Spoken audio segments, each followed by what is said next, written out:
Hello everyone, Eric Watson here, freelance writer, player of games, writer of words, recorder of videos, and tabletop role-playing aficionado. Welcome to Patreon D&D, where platinum level patrons and I get together to play Dungeons & Dragons via Discord and Roll20. These patron games are not live-streamed, but are recorded for your viewing pleasure. You can join our official Discord server with invite link in the description below. If you'd like to support the channel, please check out patreon.com/roguewatson. Our music is by Kevin MacLeod, and our awesome character art is by Demnix. Welcome to session number 7 of Dragonlance Shadow of the Dragon Queen, published by Wizards of the Coast. For this session, I am joined by patrons Brandon playing Cere, the dwarf cleric of the Light Domain. Hey there, y'all. CT playing Pi, the gnome ranger hunter. How's it going? Dory playing Ellowyn, the kender bard college of lore. Hello. Genocider playing Korl, the dwarf bard college of dance. Hello. And introducing Mike playing Rowan, the elf Ranger Gloomstalker. How's it going? Previously on Dragonlance Shadow of the Dragon Queen, at Rukeldusk's workshop, they find the gnome under siege. Berg and Khazra charge into the chaotic fray of attacking goblinoids and defending inventions, which don't discriminate between foe and potential rescuers. Pi, Ellowyn, and Elias fire from afar, with spells and bow helping clear a path so the fighters can get inside and save the gnome. The battle culminates with Berg leaping through the window to tackle the hobgoblin captain, followed by Khazra taking his head. While Berg interrogates the surviving goblins, Rukeldusk confirms that the boiler drac was her invention, but was never intended to do harm. A mysterious figure purchased the machine, then ordered another device. Rukeldusk ended up making a Fargab. I mistyped that word in my recap. Instead, a long-range communication device, but the army expected a weapon, and the goblins were hell-bent on sacking her workshop to search for it. The gnome agreed to return to Calaman with the party and handed over the Fargab for their use. Back in Calaman, the castle is buzzing with activity since the scouts return. The bulk of the army plans on heading west to meet the Split Dragon army, but the party receives other orders. They're to accompany Raven and a small squad to retake Wheelwatch Outpost, located on the eastern border. Darrett is hoping the party can use their skills to slip inside and open the gates, giving Raven's squad a chance to battle whatever forces are inside. It takes a full day of travel to reach the outpost. As night falls, the party settles on a plan. Elias casts Disguise Self to appear as a Draconian, while Ellowyn casts Invisibility on Khazra to follow closely behind. After a tense moment with the guards, the ruse works, and the gate opens, allowing the pair to slip inside. As Elias the Draconian is ordered to report into the barracks, and the gate closes and locks behind them. So the rest of you are waiting very tensely. Still some distance away where you can just barely see the outpost out in front of you. Should probably put you on this map for now. And while you're waiting, again, several tense 10-15 minutes go by. A mysterious elf appears out of the darkness. So, what are you going to do about this? Yeah. What do they see, Rowan? What is... So, once Rowan walks out of the darkness and says what he just said, if they turn and look, they will see a darkly dressed elven man with long black hair, blue eyes, a long bow strapped over his shoulder, and a very ornate, almost baroque scimitar strapped to his waist. You said we could only see you if we have dark vision or something? With the Gloomstalker, what it is that if you use night vision to see, he's invisible. I'm going to assume he's allowing himself to be seen by you by walking right into your midst and startling. Okay, so something you turn on and off. Okay. Oh, so like walk up like Predator, or just like slowly like Exactly. materializes. So, yeah, so he's been watching. So everybody's grabbing their weapons, basically. Exactly. That's how it should be. Just like, where the hell did this guy come from? Mm-hmm. Who are you? So And what's it to you? He He looks down at the dwarf and kind of tilts his head to the side, looking up and down, knowing that he's not dressed like a dwarf that he's seen before. He says, "My name is Rowan Blackpaw. I am a friend of Cudgel's, and she sent me."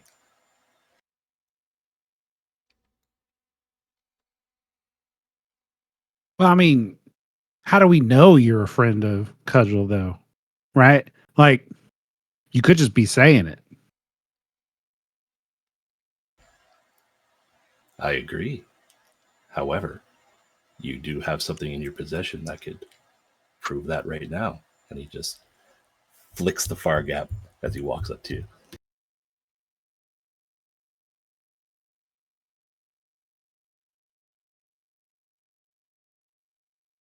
Who's got The far gap was not a limited use thing, right? It's It just was that not. No, was yeah, you can. just restraint. Yep. And for purposes of these kind of items, we had a similar magical item in the last campaign where you all had to use it as a group, but technically one person attuned to it. The Fargab will be the same situation where even if the player who has the Fargab technically isn't here, he's got it on his backpack, like he's there where you can just grab it and use it as needed.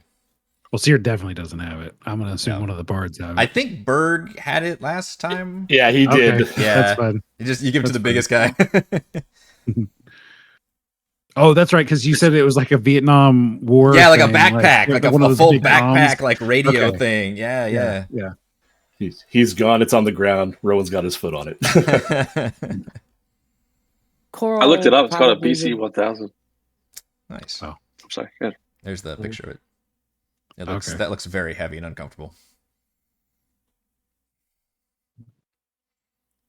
How's Korl's strength? I mean, you're a dwarf, so you're pretty good, right? I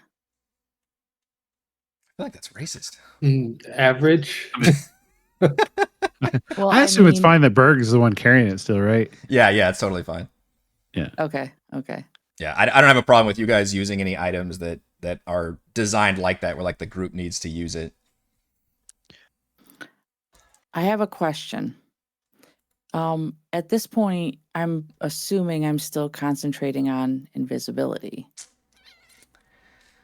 So, as you talk to Rowan, at some point during this conversation, Ellowyn, you feel your concentration break and the spell drop. Not right away. The conversation kind of unfolds, but it definitely happens at some point. I don't notice Rowan approach.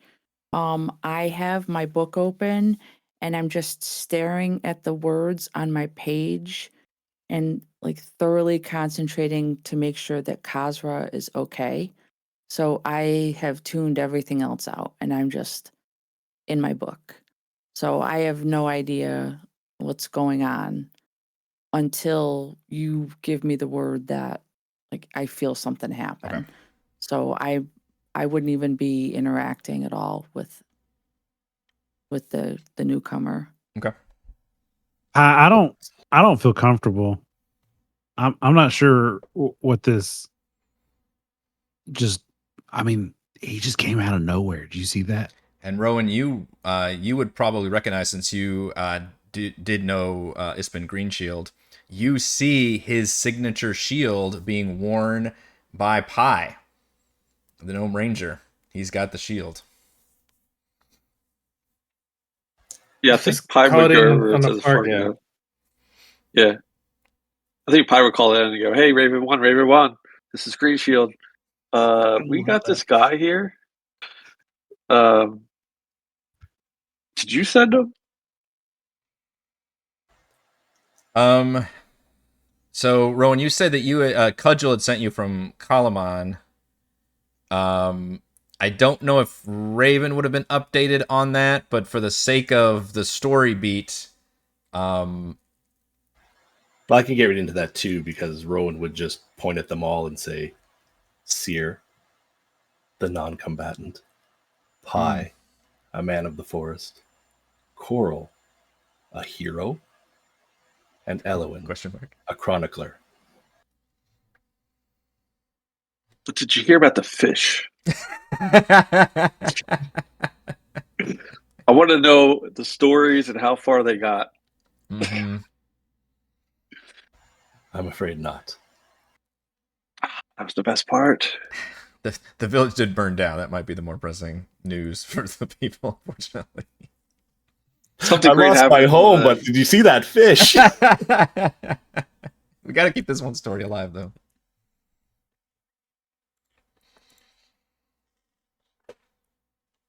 How did he know my name? I didn't introduce myself. Cere's just That getting is correct. more suspicious. I was briefed on all of you. I know some things. By the way, those were the two humans, the mage and the horse lady, I assume.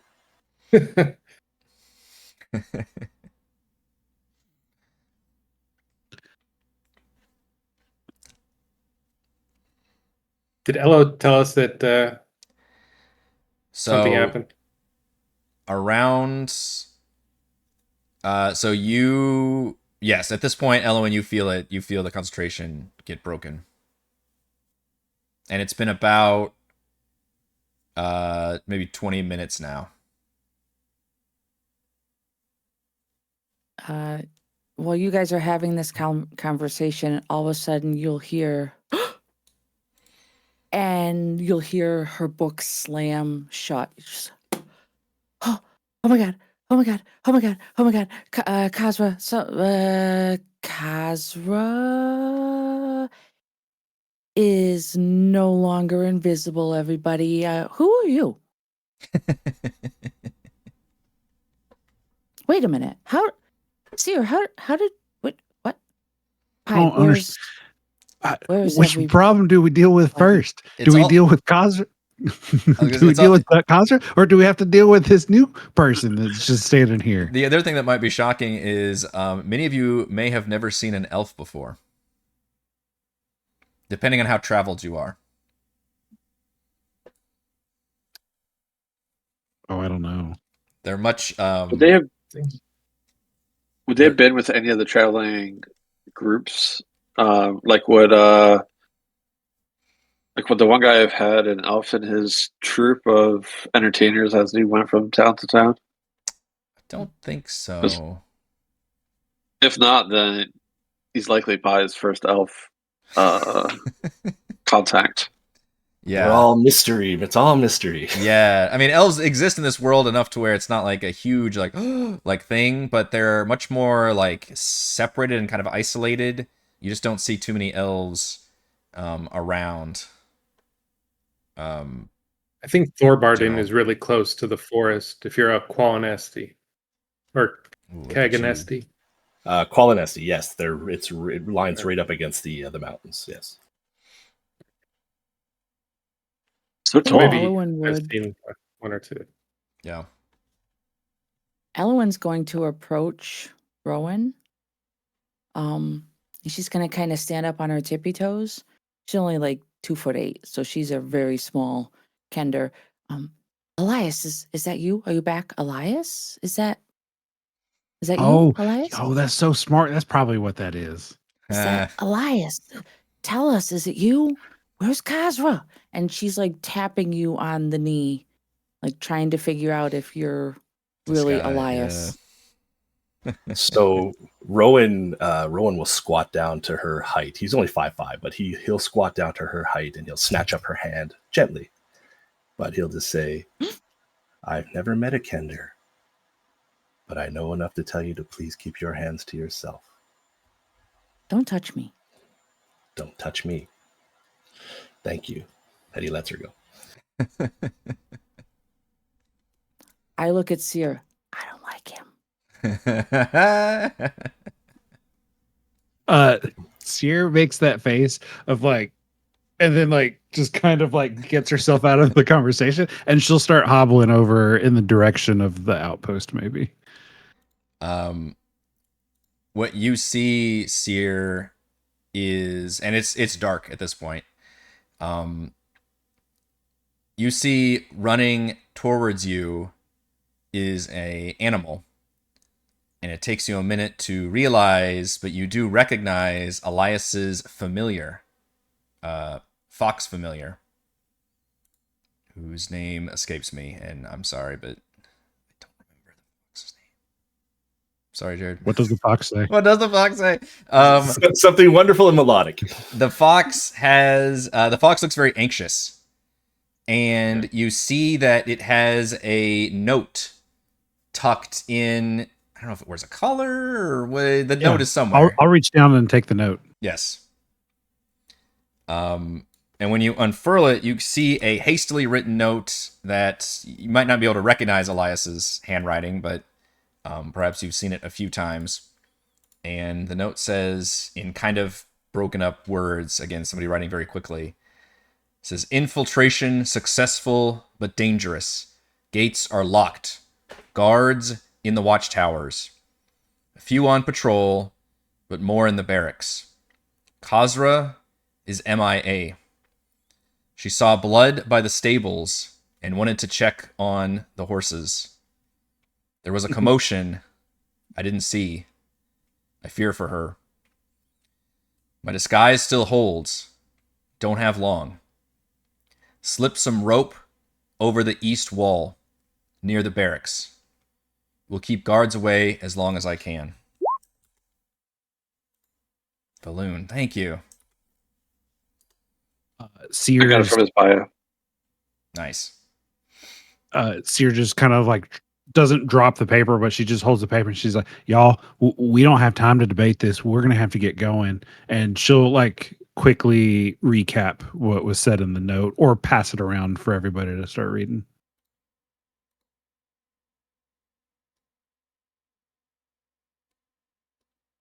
So if you're supposed to be with us, Rowan Blackpaw, I recommend you be a little bit nicer, first of all. But second, you help us out. Then we'll see how we can move forward together.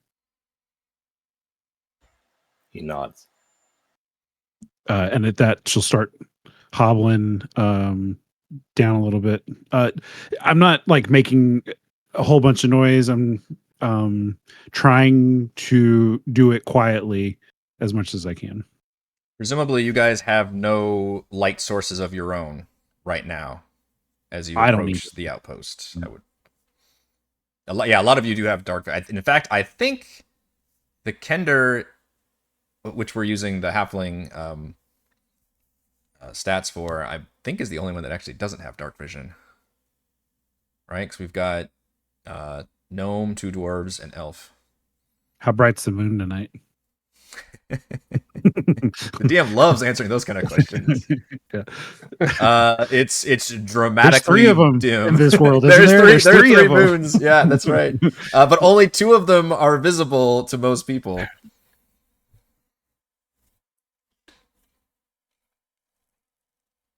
I'll just grab onto somebody's. The outpost itself is pretty well lit. You do note. So if you're literally moving towards the outpost, I mean, it's just kind of you don't want to run because you can't really see the ground very well. But you can clearly see that there are torches up in the watchtowers, and that also alerts you to the fact that you can see people up in those watchtowers. There's as you approach, there's a watchtower to the. So if you approach the front gate, which you don't have to, but there is a watchtower to your right, a very tall watch. It's taller than the rest. It actually looks like it's 3 stories tall versus 2 stories for the rest of this stuff. And then a kind of a large fortification, which you recall from the map that your DM expertly drew in MS Paint, is the barracks,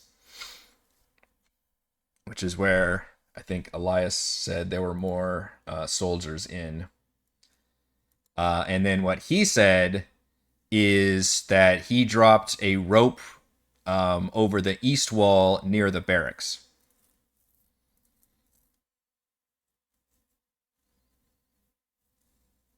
Okay. Which is Okay. the right side of the map that you just shared. That is correct. Yes, the north gate would be the north. Yeah, I didn't put a compass on my sketch, but Yeah, it's definitely oriented like you would think it is.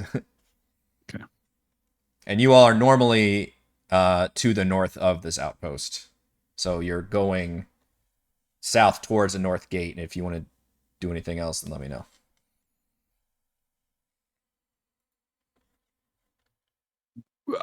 She'll take Elo's hand and put Elo's hand on Cere's shoulder and says, you can just follow me and for now. Okay.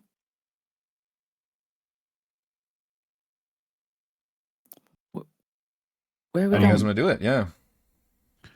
Well, they said that Head he around threw towards the east. rope over the east side, and we just need to stay out of that watchtower. Does anybody have anything they can do to like make us more quiet or anything?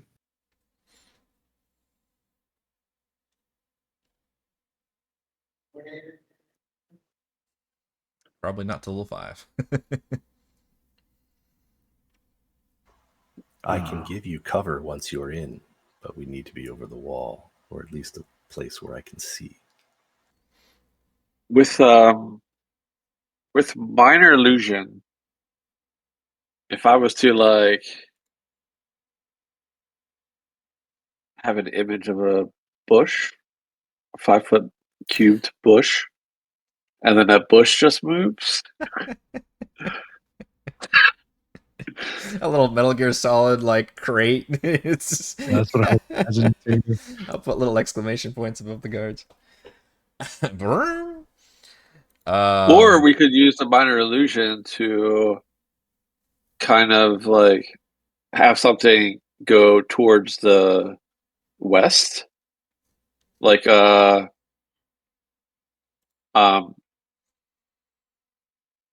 like a deer or something running, something that would grab the attention. Because it says I could do like a lion's roar or whatever. Yeah.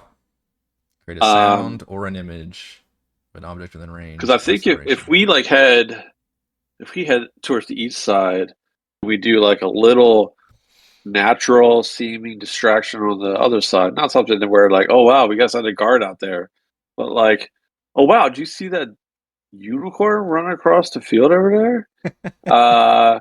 What if we just start a Something fire along. over there?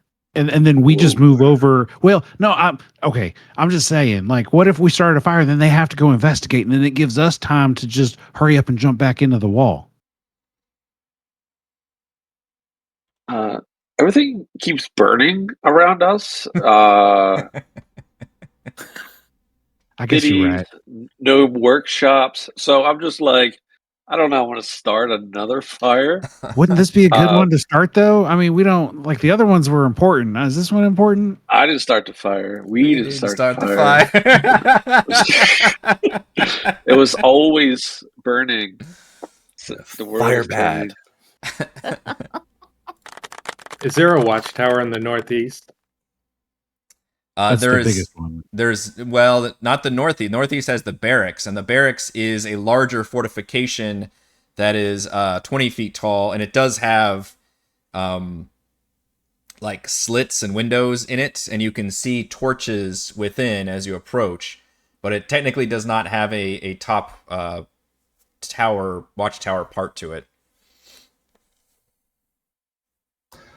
I was thinking it would be possible maybe if Pi or Rowan is if we have it available, like we could always just drop a fog cloud. If one of us got to the top of the wall, drop a fog cloud right in the middle of the place, and then we'd all just scurry on over, hide, and then see if we get lucky.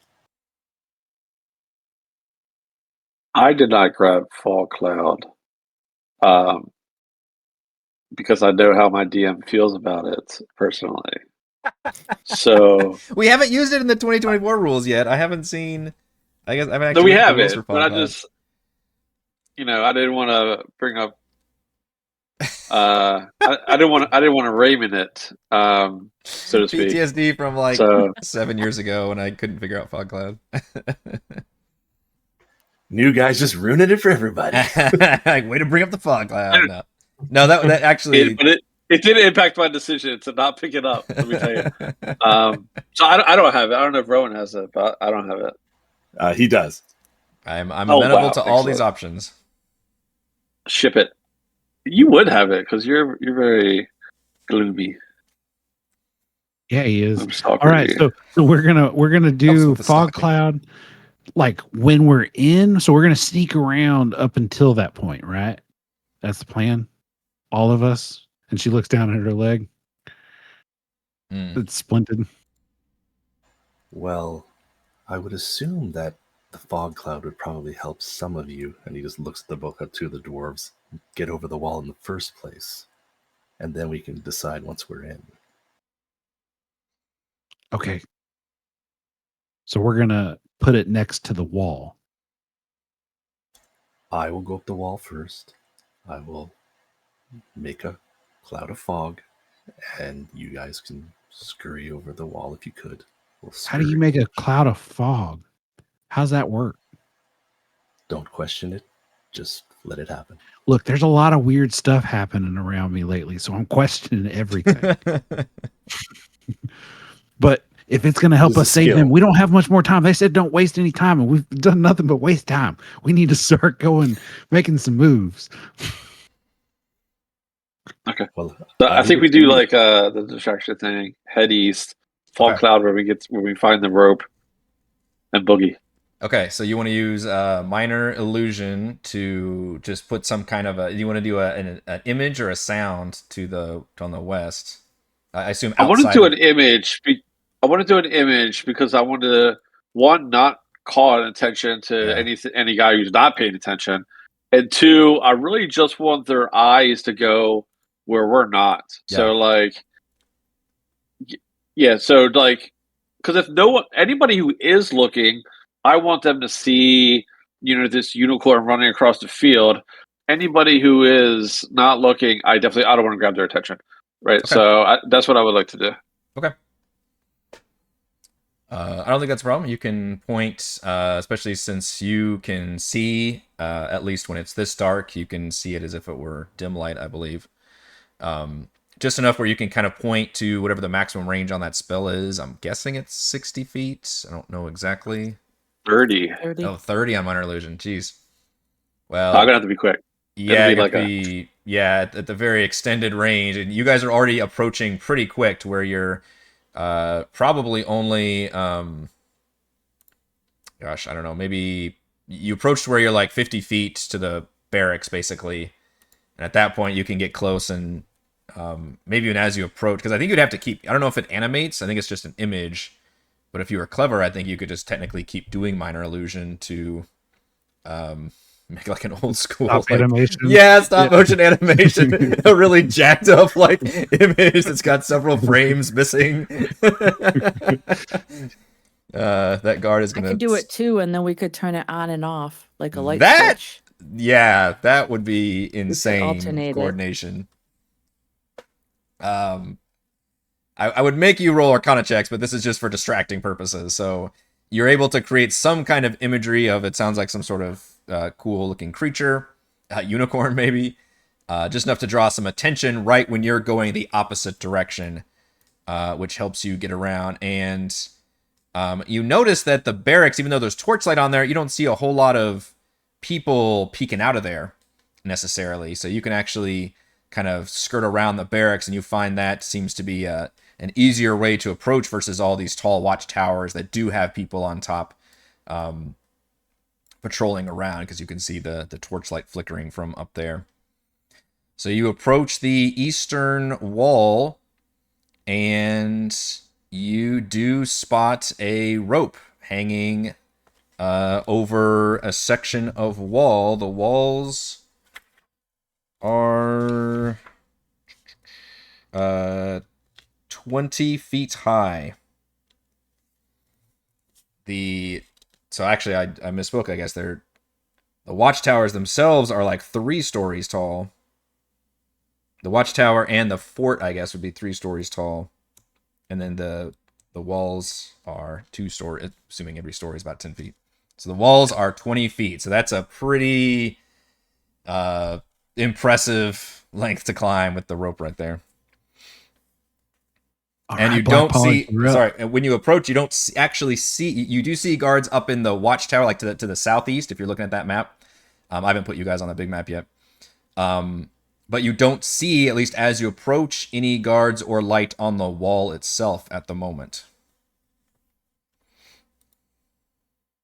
Whole thing is flammable. I mean, wood.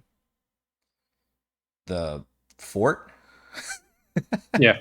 No, it looks like it's actually made of very sturdy stone. Okay. With convenient footholds to climb up. Yeah. with dwarf-sized footholds. Perfect for climbing. Now, go ahead. But just before everybody gets started, she'll say, all reorcs be with me. And anytime you'll allow it, that would be her trying to give guidance. Okay. Who are you getting it to? Oh, yeah, sorry, go ahead. Well, starting with who's ever going up first, I assume. Well, starting with Rowan, yeah. Yeah, I was gonna ask, like, we're gonna use the dreaded S word and say stealth. Now, I too have been looking at these rules, and provided nobody sees you, you still have to pass a dex test, which is fine. But provided nobody sees you, I think it's still okay to stealth up and be somewhat hidden. If we can do that, Rowan will go up first easily. Yes, so you have to be within, I think you have to be in heavily obscured. This is assuming you want to take the hide action, which I guess is part of being the whole hidden thing. But the 24 rules are a little bit different when it comes to stealth.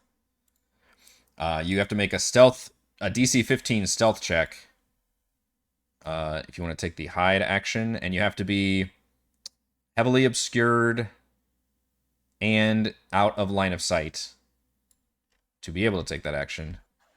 Praise the gods for a big stone wall. Rolling thing. Yep. Yeah, or behind cover.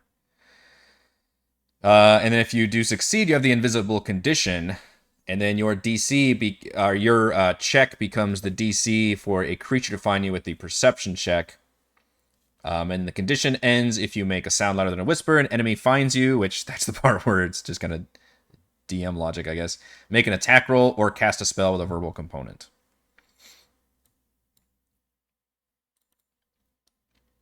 As I scroll down and look at Fog Cloud. Oh, it's there. Yep. Fog Cloud basically creates an area of heavily obscured, I believe, which would help blanket any areas that were, for example, lit, I guess, which you can't see from your position because the walls are 20 feet high, but you did note how the fort seemed to be decently lit up, although the wall itself wasn't lit. Yeah, because what I'm thinking is if we can get to the top of the wall at least, and I drop the fog cloud on the inside, it might not matter if they see me after it, because then I'll be in the fog. If they want to come in, there with Rowan, that's perfectly fine. Could you peek over the top first to make sure that the cloud is needed? Yeah, because it'd be interesting if you see, if like nothing's around versus introducing a fog cloud for people to see. I guess, can people see the fog cloud? I guess they can. Sure. And would they be able to see it at night? Yeah, it'd be almost like a heavy mist, maybe. Right. I think the interesting thing about fog cloud is it's a magical effect that doesn't necessarily look like a magical effect, especially at night. I imagine it would just look like oh, we're in a horror movie all of a sudden, like the fog's rolling in. So it might be noticeable that there's a fog, but it wouldn't necessarily be noticeable that it's a magical effect being created. Yeah, I mean, and we don't even have to go with it. I'm just thinking because I don't know how well the dwarves can climb a rope and a wall, so it's just more for covering for them. But if it's going to draw more attention to them, maybe we got to rethink it. I'm just going to say, if you keep saying dwarves, you're going to end up with Well, he's one of his flaws is he's terribly xenophobic. So you picked the right party. Then we've got everybody here. Well, that was going to be one of my things. It's like, well, they're just humans. Let's leave. All right. Go on. Get. Okay, so then Rowan will take the hide action and hopefully not roll a nat 1 on my first roll ever. Yep. Stealth check is Perfectly not successful mediocre. at the Talking about a moment. dwarf. Yeah, it rolls with his +8 also. Perfectly mediocre. Thankfully, there's Get those nobody. bad ones out of the way. Yeah, thankfully, there's Did you, nobody like did you walking roll your by. Her. D4? Oh, For it must have been guidance? delayed. I hit it twice by accident. Oh, you get guidance. Lets you roll a D4 on top of the. Yeah. No, I don't know why they're popping up. I must have clicked it a couple times, not thinking. But we'll go with the 11. I'll try to do a guidance on top of that if it'll help. I'll have to roll a 4, though. Or It's another just, stealth check. it's just constantly like. I don't know what I'm touching. Okay. He's got several stealths in the chamber. Look out. Yeah, I was gonna say that. So a 13 would still be a no. Okay, yeah, 13 is still a no. So you see Rowan try to like blend into the shadows, but you're just kind of sitting there blinking, Cere, and see him still standing there. This is so embarrassing. You do know that it would take an athletics check to climb the rope. However, because there's a rope there, you do get advantage on the athletics check. Try being a little quieter, Rowan. He just arches one eyebrow as he looks at you, shaking his head in shame. Nice. Hey. There you go. Didn't even need the advantage on that one. That's a nat 20 on the athletics check. So you spurred him on, Cere. He scampers up that rope very easily.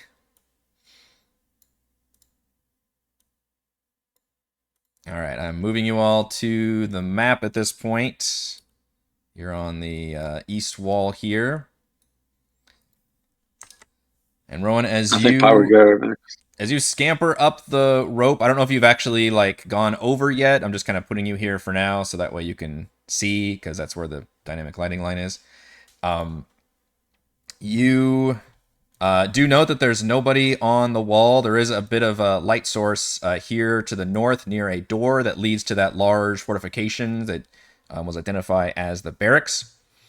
And then there's another door to your south that you can look and see that it leads up to the watchtower, which is your immediate concern because that watchtower is another 10 feet high, and you can see soldiers patrolling up to that watchtower. You also see the entire courtyard splayed out down here to the west, where stairs climb from the dirt yard.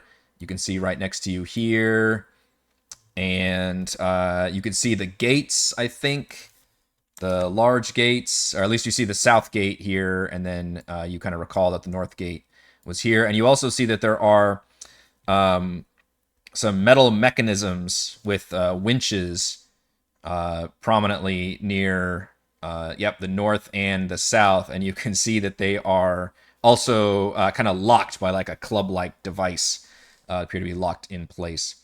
There are several Dragon Army soldiers with the full emblems of Takesis, and they are kind of patrolling the area, and nobody has quite looked over to where you're scampering up into just yet. That is your immediate situation. As he's peeking over the wall, he will put his hand on his scimitar and then point at Cere. And in her head, she hears his voice. There are 3 guards. It is well lit. And I don't believe we will make it over unseen. And then she can answer if she wants. I don't know if she's had that happen before. Is this the message? So with the level 4 character, you get that really common magical weapon or magical item, and one of them is the Sylvan Talon. It's just a weapon that can cast message. Oh, okay. That's cool. Yeah. Yeah, I don't think she's had that happen before. So she'll just kind of like look around for a second and she'll say, "Did y'all hear that Black Paul talk just now? He said 3 guards and we're probably going to get caught. Pie, you need to hurry up. Get up that rope." Yeah, probably goes up. Okay. But I'm going to try to do it stealthily. So, you want a stealth roll, then an athletics roll? Give me the athletics roll first, see if you can even make it up, and then I'll have probably you and Rowan give me stealth checks, assuming you want to just try to sit there and not be seen, or if you want to run and do something else, let me know. Ella You said with watches advantage, right? Yes, with the rope. 25. like shiver too. Like, ugh. Yeah, you're gonna have to like tie the rope around Cere. All right, Pi, you can also make it across the wall with that excellent. These guys are just scurrying up this rope like it's nothing. 20 feet up onto the wall, which means that this courtyard here is 10 feet lower. I always have to explain elevation like constantly in Roll20. But this courtyard is 10 feet lower than where you all stand here. Or sorry, 20 feet, I guess. Yeah, because that's ground level. Okay. So that means we're There's a big-ass obscured from stairs. these guys? Yes, you would be, because you don't have any kind of light source. You don't know if any of them are going to head up there. However, you've got people on all these watchtowers that are higher than you. And that's your immediate concern Gotcha. about being seen at the moment. Would it be possible for us to snuff out this torch right here? Sure. You could do that. That would probably just take a basic action. I think there's a check involved with taking out a torch. Yeah. Well, mostly I'll probably have to stealth over there though.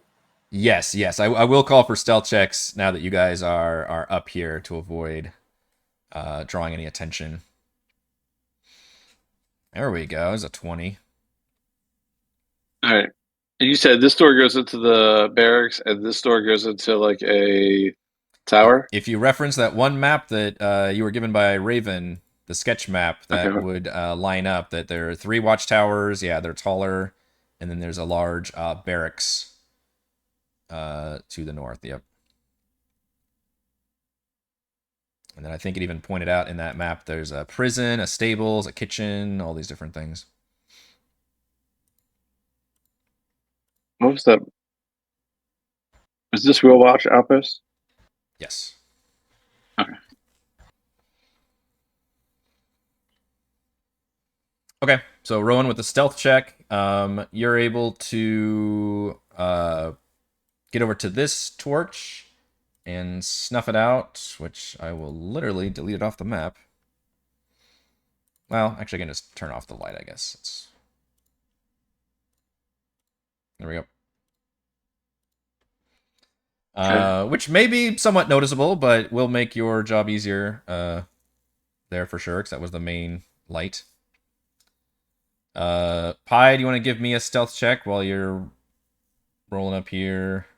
Or are you just trying to like haul ass instead? I don't know if you're trying to be sneaky or fast. Or both. Fast and sneaky, depending on my stealth roll, I suppose. But my goal is to get to the tower Yeah. and attempt to get up into the tower to handle the foes. Okay. So 18. Okay. You are successfully stealthy. And then I'm going to kind of like hang right here and look back, see if he's done with the torch and if he's also coming, or are we going to try to get everybody up here and then do actions?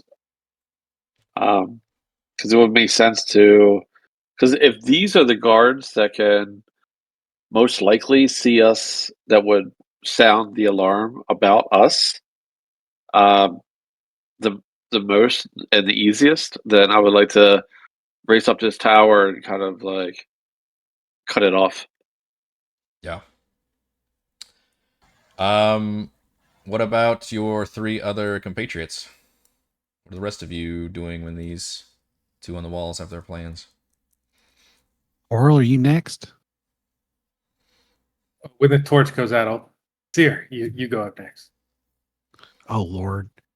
And Ella's gonna cast guidance on Cere. Does guidance stack? Can you stack guidance? I don't I don't think you know. can. I don't think so. I think the rules are like if you get an effect, you can only use one of them. I'll take every I- god's help, please. I can't imagine Cere casting it on herself just because she's more worried about. Well, the guidance others, so- stuff is usually, it's just her just kind of talking out loud. It's not really Yeah. her like actually doing it and her understanding. I have popped out this thing and I can't find. Okay, athletics check. Yes, you do I thought- have advantage with the rope. I thought- which I mean, I thought Korl was going to kind of carry Cere and Ellowyn up the thing like Andre the Giant and Princess Bride. she's uh, not strong. She's not quiet. That Yeah. is her thing. She's capable of getting up stuff, but she's not Arms quiet. work, yeah. Yeah.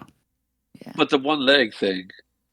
Is a -3, Just- so just like my tap. stealth rolls are a -3 to stealth. Yeah, the So- stealth's going to be tricky. But the athletics, the 15 with the advantage with the rope gives you is enough to scale the 20-foot wall with pure arm strength without even needing Nice. a guidance. Using those dwarven footholds. Yep. All right, so you make it across. I'm trying to time it where everybody's got like a thing they do before we move on to the next set of things we do. Yeah. All right, we've I'll got look at- Korl and Ellowyn. Yep. She reaches over the ledge and gives up a thumbs up. Do you want to go first? I'll follow behind. And Ellowyn, it's pitch fucking dark for you. Like it is. Everybody else you notice has had no problem like seeing, and it is. I don't know if that's something that you're self-conscious about or you even register, but it is dark on this wall. And recently there was a little bit of light to the side, up again 20 feet tall, and that light just recently went out. We stuffed out the He hoop. snuffed out like the one little bit of light. Yeah, Ella's kind of fearless, so she doesn't. She wants Korl to go up, and she'll kind of use the sound of him, and she'll be like right behind him on the rope, following the sound. She'd rather have something right in front of her than nothing. Okay. Aren't kender like known to be like stubbornly fearless? Yes. They're like literally like a child, basically. They're like Yeah. very childlike in a lot of ways. Don't even realize that they should be scared. Correct. Like, oh, look, a dragon. How many teeth does he have? And Yes. then go look. Yes. Yeah. Look at James showing off doing advantage the way you're supposed to. Advantage definitely helps here as Korl is able to get that rope and scale up the wall, and you see everything that we just described with the courtyard and the few guards patrolling around, and then the doors to the north and the south.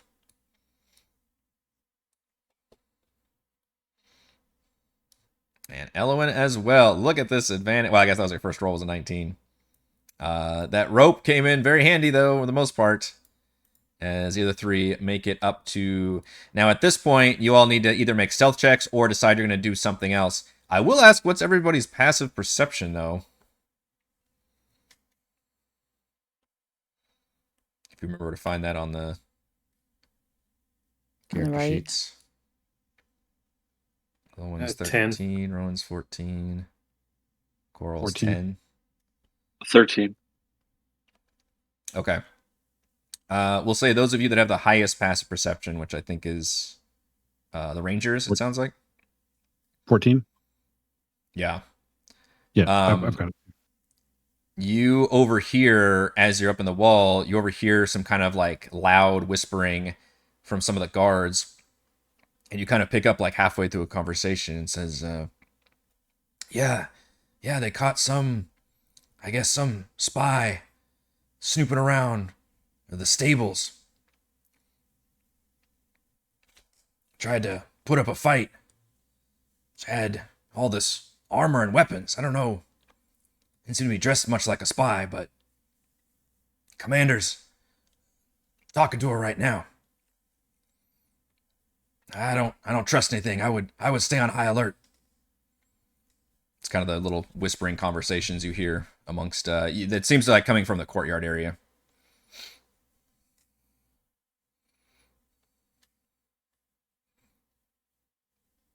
Whoops, that's the wrong one. Feeling already. That's it. You gotta So Those are damn we making kender our always trying way to work the to Pi? system. That's up to you. You're all making stealth checks. Let's see. Korl is not a great stealth check. Ellowyn's not a great. Which you have to make a 15 to even try to hide. And then Cere, are you trying to even stealth at all, or just I was standing going there? to say, I mean, well, so she is basically just standing there, trying to wait to see which direction she needs to go. Okay. She'll squat down, like kneel down, but I've got a 10. Right. Yep. So Rowan and Pi, you two are still stealthing as the Ranger is making your way over to the doors. The other three are not able to stealth. Doesn't mean you're seen immediately, but you do know that if somebody, you just would get all the stealth advantages basically. Yeah. And again, Ellowyn, you see. Yeah, you can't even see your buddies to the north and south. But you can see the courtyard's actually pretty well lit. They've actually got a lot of torchlight, and you can kind of see all that action. Cere and Korl can see the two rangers on the north and south side. So if you all want to communicate somehow, you can. Without having to make a check, though, you do see one of the soldiers just kind of making his way over to the stairs that lead up to the wall. But you guys feel like you have a moment to react to that. Well, Rowan would see that and then just start walking towards Cere and ushering her forward towards Pi, and then we'll pick up the stragglers as we go. He'll give the... Yeah. That fog cloud might be good now. That's part of Oh, that yeah. too. I guess I'm going to do the rest of the plan. Rowan will take out a flint and steel and a little bit of leaves, and he will strike them. And as he's striking them, he will concentrate, say, please work. And then as it starts to smoke, he'll just blow it out into the courtyard. And as the smoke and fog goes. Sweet. How big of an area is fog cloud? I believe it's 20. 20-foot radius. Yeah. 20-foot radius sphere. So let's get a shape. Oh, thank you. You already got it. I'm trying to draw my circles. Will that stay?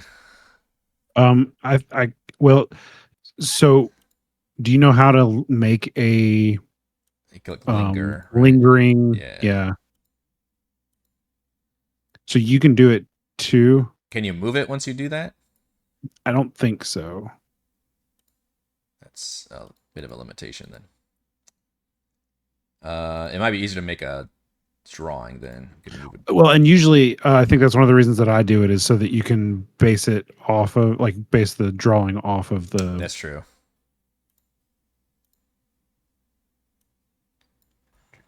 Yeah, if we can just make the edges of the fog cloud kind of stick in this area here, just so the smaller ones have cover, I think that'll help us out. Okay. How do I get rid of my old one now? Let's see if that... There it goes. Okay. Okay, so you want this covering you all on the wall or more in the courtyard? More in the courtyard. Say like the very edge of it is right here, just so we're not covered in fog, because they won't be able to see. I probably won't be able to see either. So Okay. yeah, and then like right there is perfect, and then we'll just shimmy down the side Okay. that's not Cere. Yep. So Cere gently reminds Rowan to execute phase 2. And you see a cloud of fog billows out and seems to cover the courtyard, which it obscures your vision of the guards as well. But you note when you first start appearing it, the guards are kind of like slightly looking around, a little bit startled as it comes out pretty suddenly. But then you lose sight of them. I guess I could. You know what? I could make this a line of sight blocker. That would be interesting. If we actually draw it. Dang. That would be very dramatic, wouldn't it? That's fun. Yeah. So now you literally lose sight of those guards, but may have saved. There you go. May have saved everybody from having to make stealth checks at the moment. So as they run by, Rowan will scoop up Ellowyn and just say, "Keep your hands to yourself," and then start walking. I'll walk myself. And she the bitterest pushes of out of your warnings. arms. You said you're 2'8"? Uh-huh. Yeah, I remember my daughter. She was 2'8". Put me down. Nice. Shopping She mall doesn't tantrum. I'll just let it go. She doesn't appreciate being treated like the other kenders. Mm. And if you guys remember when Elias kind of reacted the same way, she gently informed him that she wasn't interested in anything he had in his pockets. But she doesn't think that Rowan deserves that kind of explanation at this current time. So.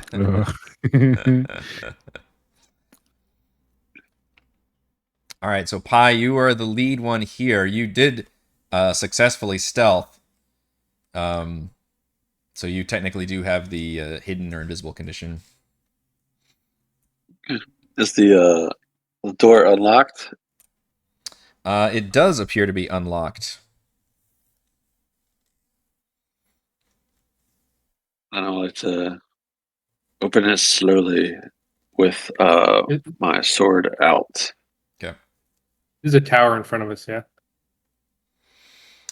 It is a watchtower, yes, that you're going towards.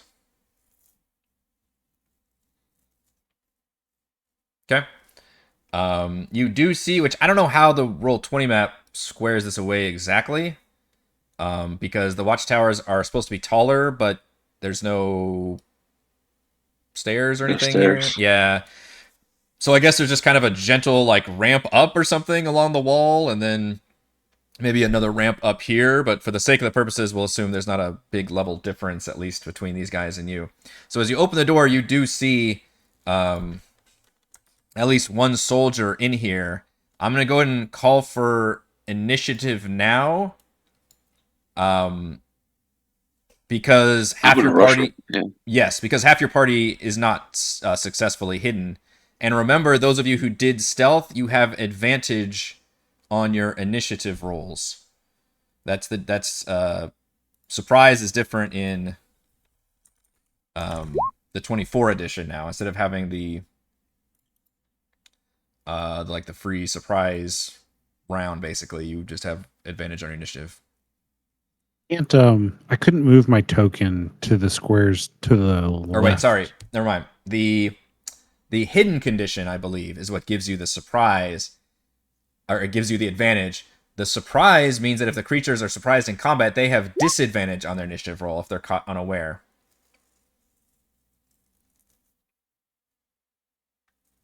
If a creature is caught unawares by the start of combat, that creature is surprised because of disadvantage on its initiative rolls. Am I in the right place on the map? Because I have such a small vision area. I'm right behind Cere. Is that where I'm supposed to be? Could be. Or- You guys are all staying pretty close to each other, yeah. Well, So- that's what I was We wondering. can't I was like, move.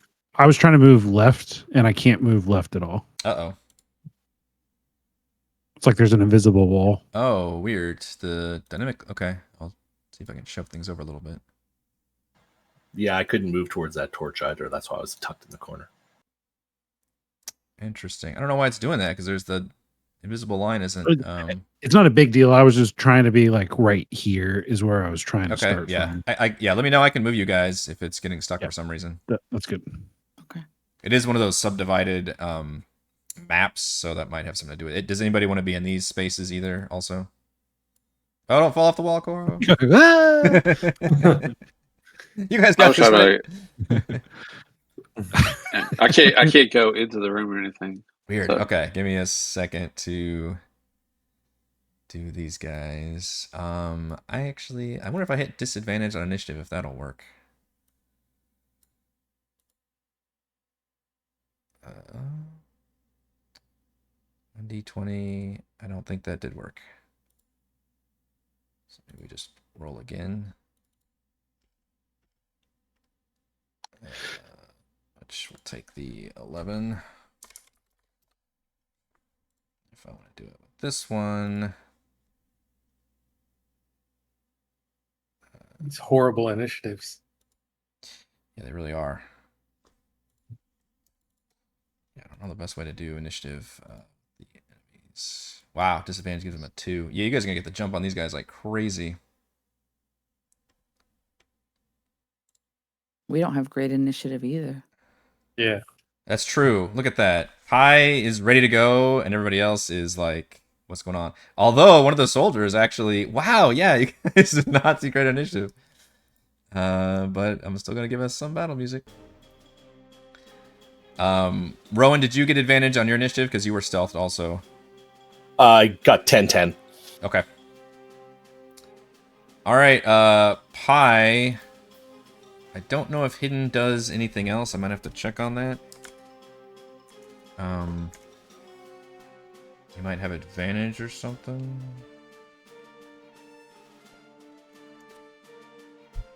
Let's see. Hide. Rules. I don't know why I keep that window open.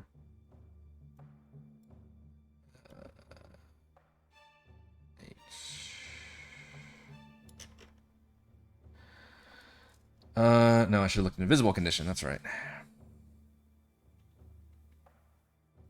So I don't think they've seen you just yet. Invisible condition. Attack rolls against you have disadvantage, and your attack rolls have advantage. If a creature can somehow see you, you don't gain this benefit against that creature. So at least, well, I guess you only have one attack, but for your first attack, because you're hidden, you would get advantage on that attack. Okay.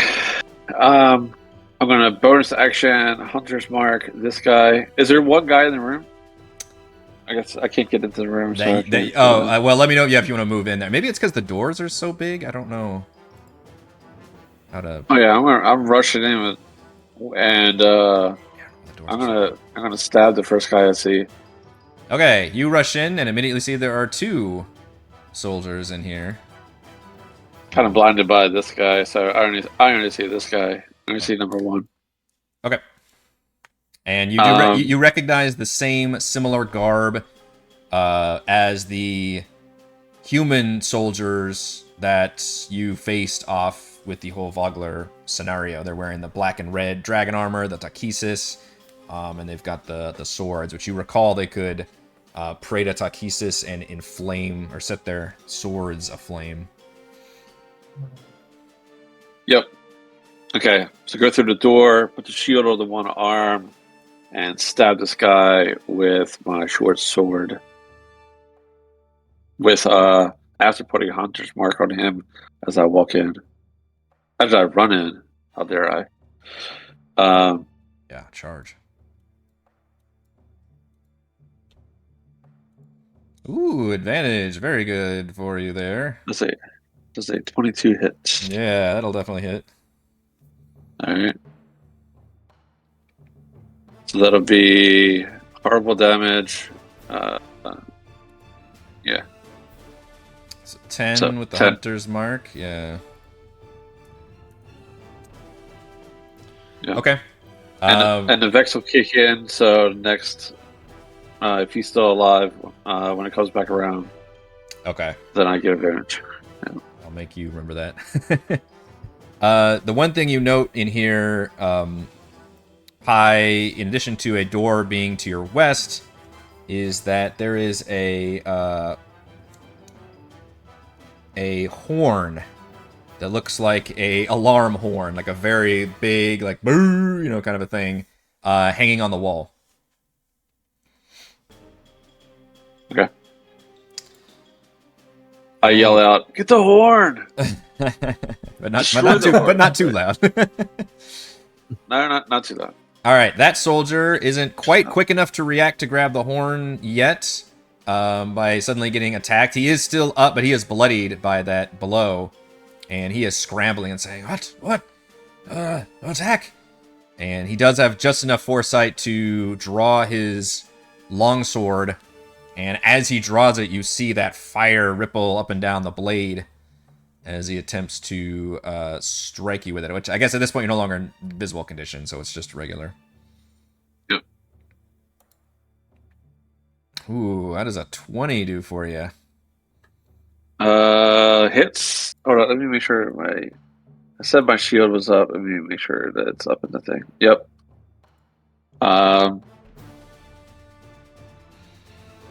Why is it only showing my...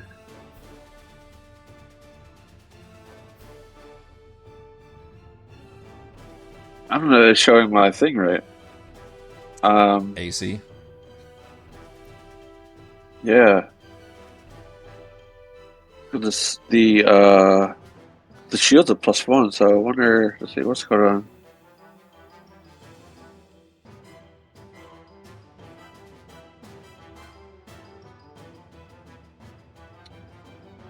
Let's see. It says armor 12, +5 dex, +2 shield. That's 17, 18, 19.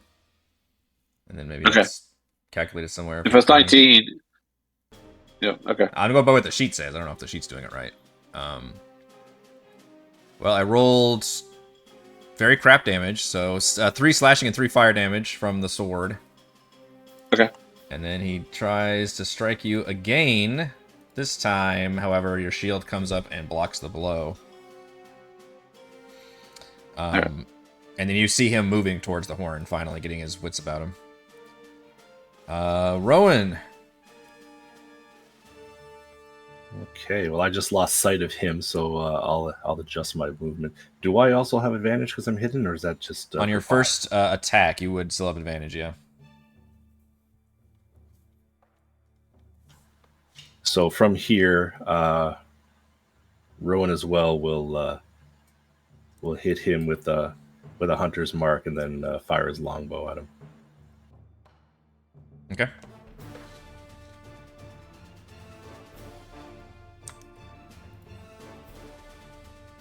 Multiple marks.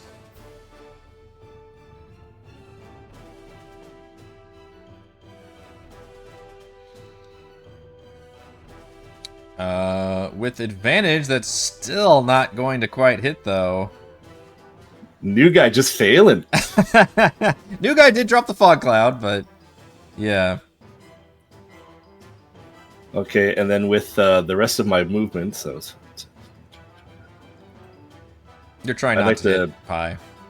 Yeah, I'd like to be dropped about right there if I could. Yeah, I'm tempted to move the door out of the way. Maybe that's what's screwing it up right here. How about we just do that? See if that helps the movement. And that's my turn. A little easier. Yeah, I wonder if it has something to do with the doors on the tiny map. Tiny doors on a tiny map. Ellowyn. I heard Pi yell something about a horn. So I'm going to race into the door. I'm going to pause here for a second and look. Do I see the horn? Yes. Pi. Okay. You do. If you wanted to take the horn, it wouldn't take wouldn't take a check, but I would count that as an action to actually take it. so that they can't use it. Okay. Yes, I would like to do that if it's within. I only have, it looks like 5 more feet of movement. Is that enough to get me to the horn? Sure. Or we could flavor as part of the action is Okay. you having to like dash to use a little bit of movement to snatch it from Okay. wherever it is. Yeah. Okay. Yeah, I will go up and grab the horn, and as I do, I'll say, "Oh, look, the kender's taking something," and I'm gonna take the horn and I'm gonna put it in my bag. It's amazing. I love it. So I will take the horn. All right. Yeah, it looks like it's just literally one of those like single, like doesn't have any valves or anything, not really a full instrument, but would make some kind of a loud note if you were to play said horn. Can you put me wherever I had to go to get the horn? Kind of tuck you right here in the corner, I think. Okay. Yeah. All right, Korl. Okay. Can you run me into the room? Can indeed. You see 2 soldiers. One of them is wounded, and then don't really see much else going on in the watchtower. There's a door to your west, and you've got a pretty nice vantage point of the area. Okay. I had tried to fire off tremor sense before we Oh, sorry. got into combat. Is that all right? Yeah, what is that? Blah, blah, blah, blah, Sorry, I totally missed that. Okay, tremor sense with a range of 60 feet for 10 minutes. Must be on stone surface or touching a stone surface. Use a tremor sense. Don't be natural works. You gain tremor sense. Okay, I'll have to look that one up again. Tremor sense. I'm just gonna punch number 1 anyway. Yeah, well, I'll look that up. You can pinpoint the location of creatures and moving objects within a specific range, provided the creature with tremor sense and anything is detected are both in contact with the same surface. Out to range of 60 feet. Okay. So as long as they're in contact with this stone out to range of 60 feet, you can actually detect like movement. I think so. That is pretty cool. Let's see. A 25 will definitely hit for 9 damage. Korl, how do you want to defeat, either kill or knock out this soldier number 1? No, he took away my advantage. He's got an arrow sticking out of him. I'm just gonna hit where the arrow was stuck in. Lodge it in Same further. spot. Oh. Yeah. It just kind of chokes and falls down. Oh wait, did you longbow him from 3 feet away? That's such an elf thing to do. I think he actually missed him. Right, and he missed. Yeah. But Korl somehow punches, like grabs the arrow, it was lodged somewhere, and stabs it with it. All right, and that's it. All right. Remind me about the stone cutting after this fight for sure. Okay, Cere. Has it been quiet at all? So far, yeah. The fight's been contained in the watchtower. You've heard some scuffling from where you are, but it's been pretty muted. Okay. She'll hobble the 15 feet to here. Oh, there's still that person right there. Yeah.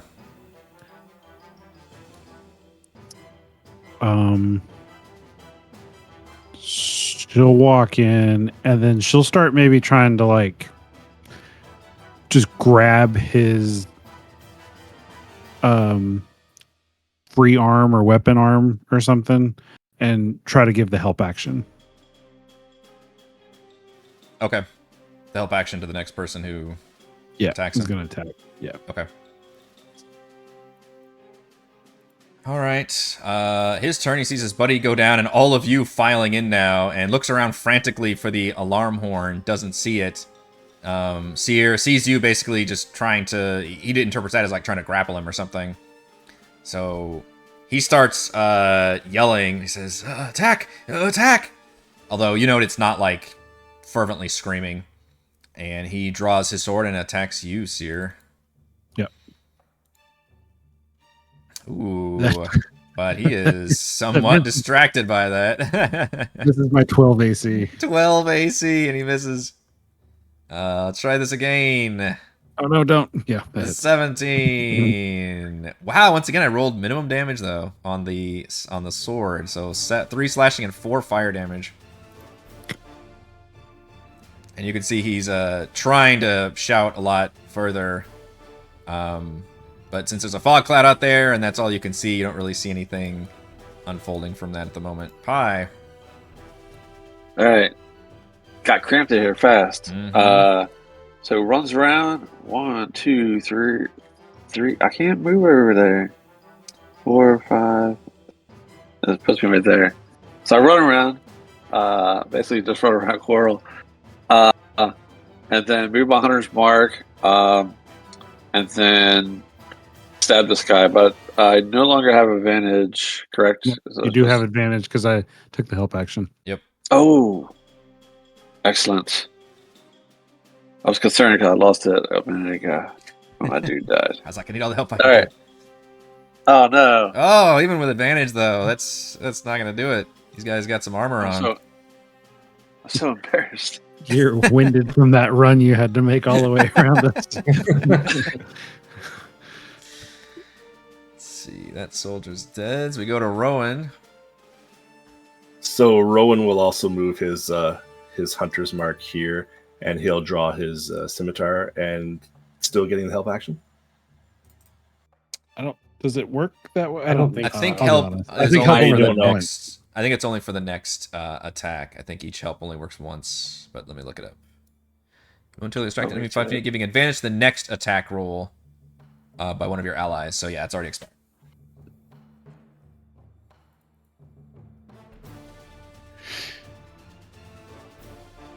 Didn't need it though. The 23.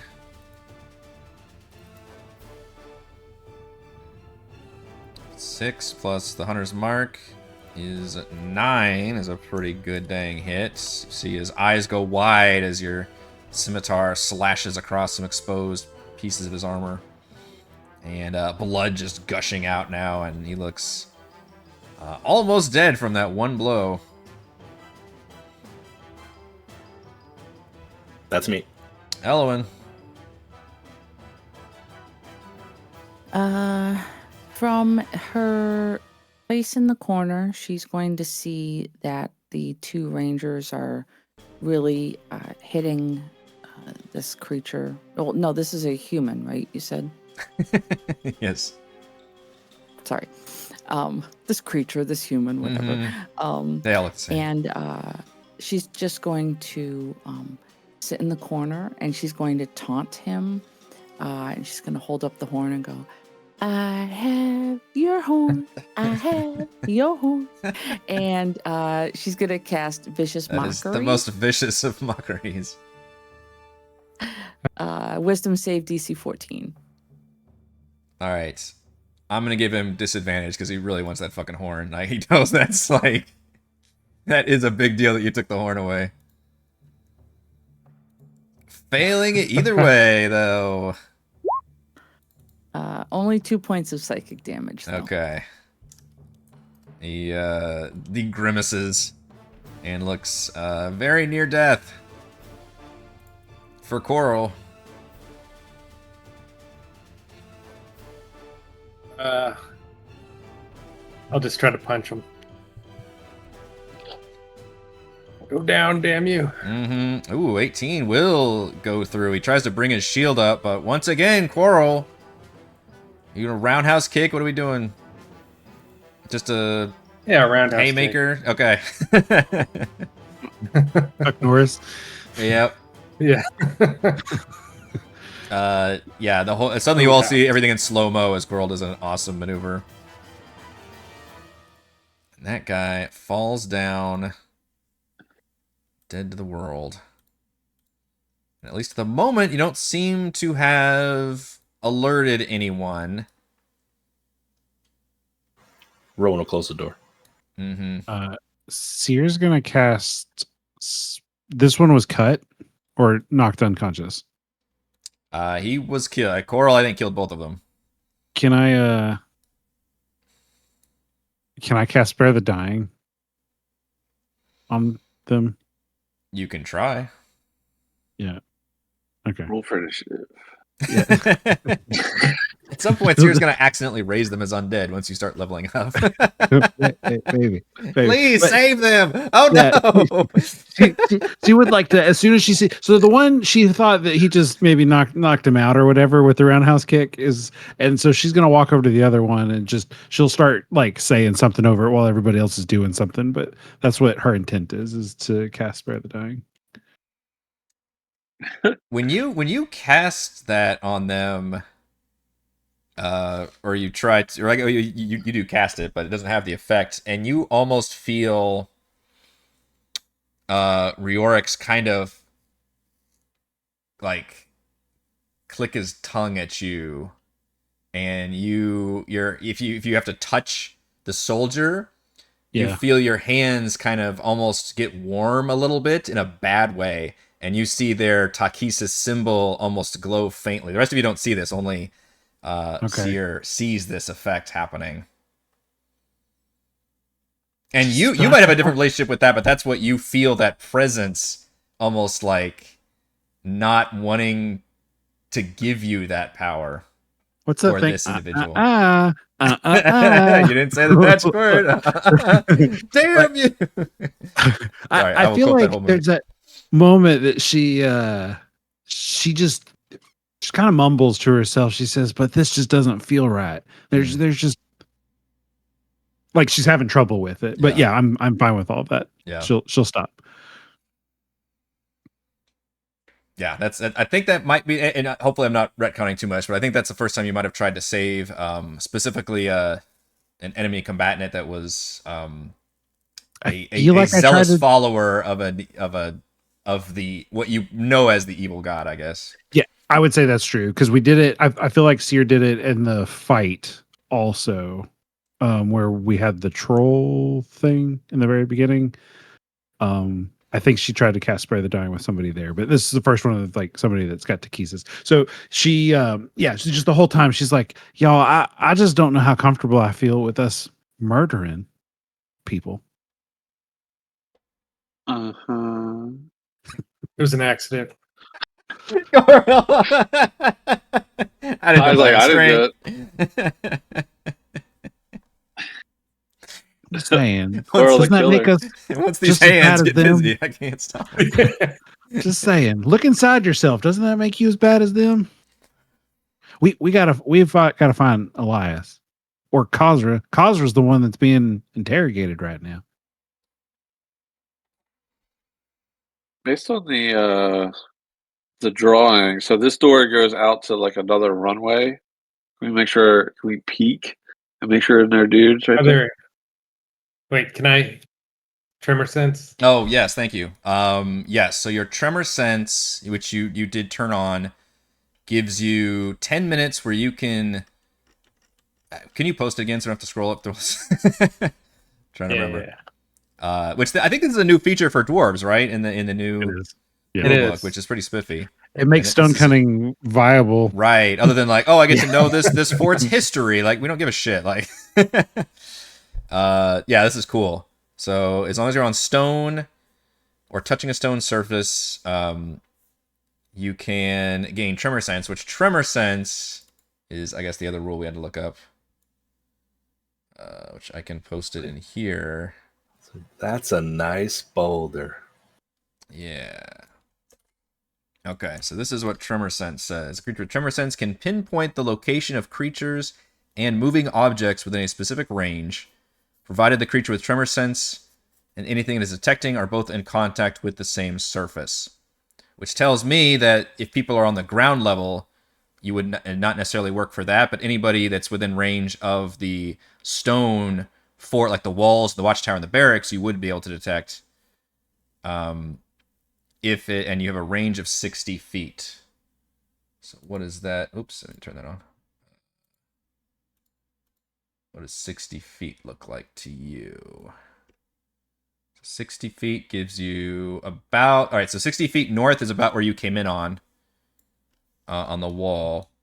And then 60 feet to the left. Okay, you detect no movement or creatures within range of 60 feet of you. And I can alert you over the next Kind 10 of touch minutes. the wall. Yeah. I think the coast is clear.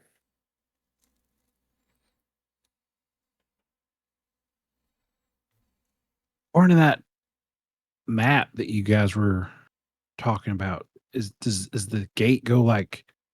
Is there what do they call them walkways? Is it over the gate or does it stop at the gate? The map says it did not go over the gate.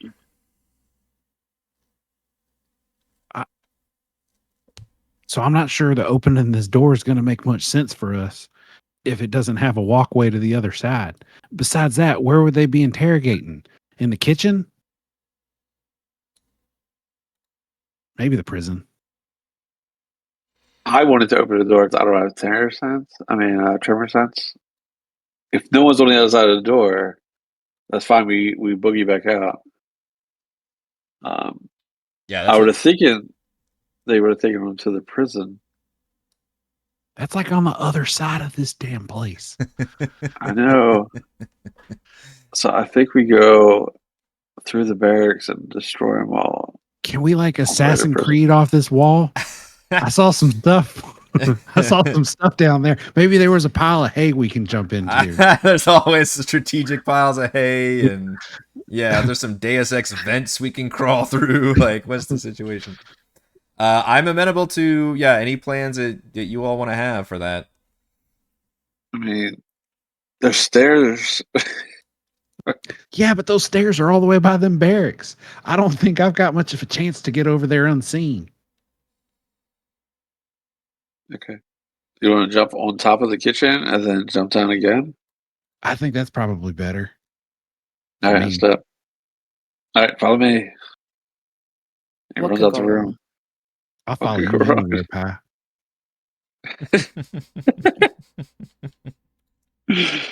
All right. Pi wants to jump and then looks down at the kitchen. How far down is the kitchen? I'm gonna move the door again. We'll say the kitchen is so if the wall is 20 feet high, we'll put the kitchen at about 10 feet high, the top ceiling. So when you get to this point, you can see the fog cloud is still there. You don't see, although it's also pretty dark, you don't see anybody on the wall still, assuming you can see that far. But also the fog cloud obscures your vision as well, because it's heavily obscured, so it kind of works both ways. But at least there's nobody on this tip of the wall here. In fact, I think, technically you'd be able to see over, this is unfortunately the dynamic lighting is tricky on this one. You would be able to see over the kitchen, I realize, here. But I can't do that because it's the inside of the room is the dynamic lighting. But you can see that it's still lit, and you don't see actually any activity down here near the south gate at the moment.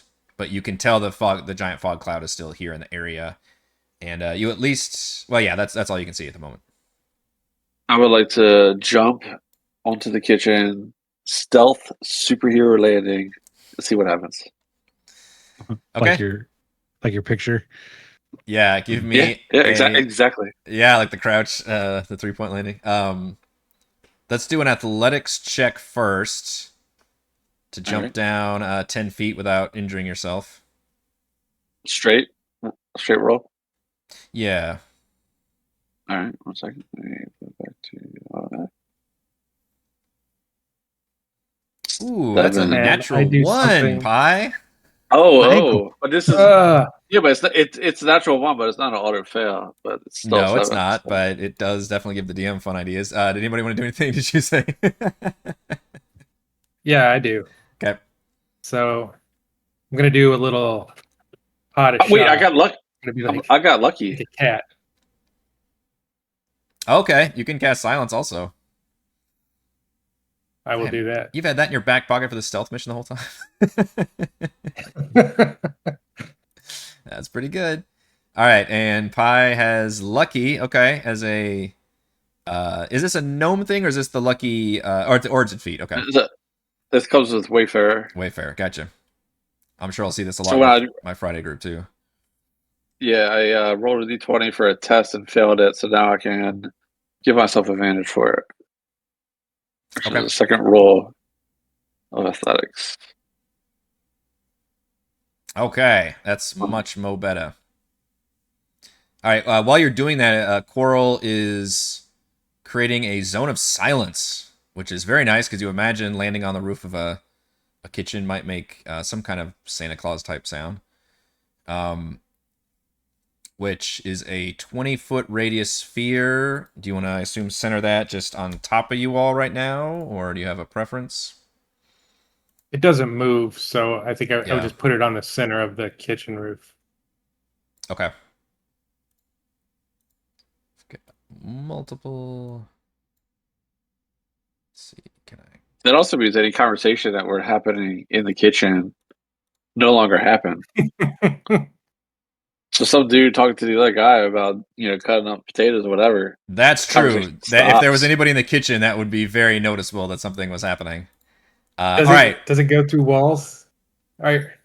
That's a good question. Can I like?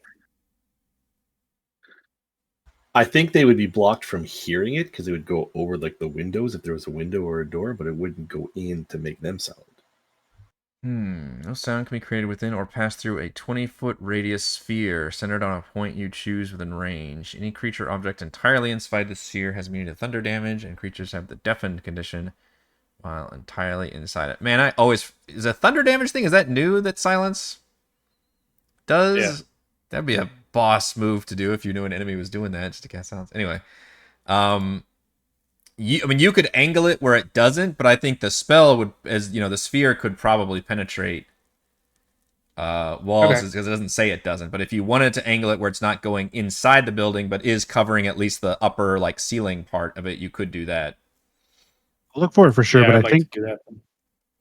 I think the rules might be that it requires unblocked straight line from its point of origin to the origins of the spell's radius.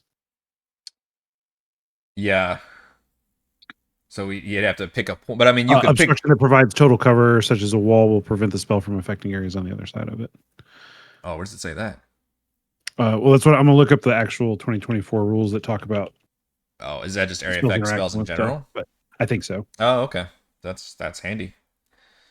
Okay, well, the athletics check was successful for Pi. I can't put your token right there at the moment because you'd be inside the kitchen. But you are now on top of the kitchen. You land and roll.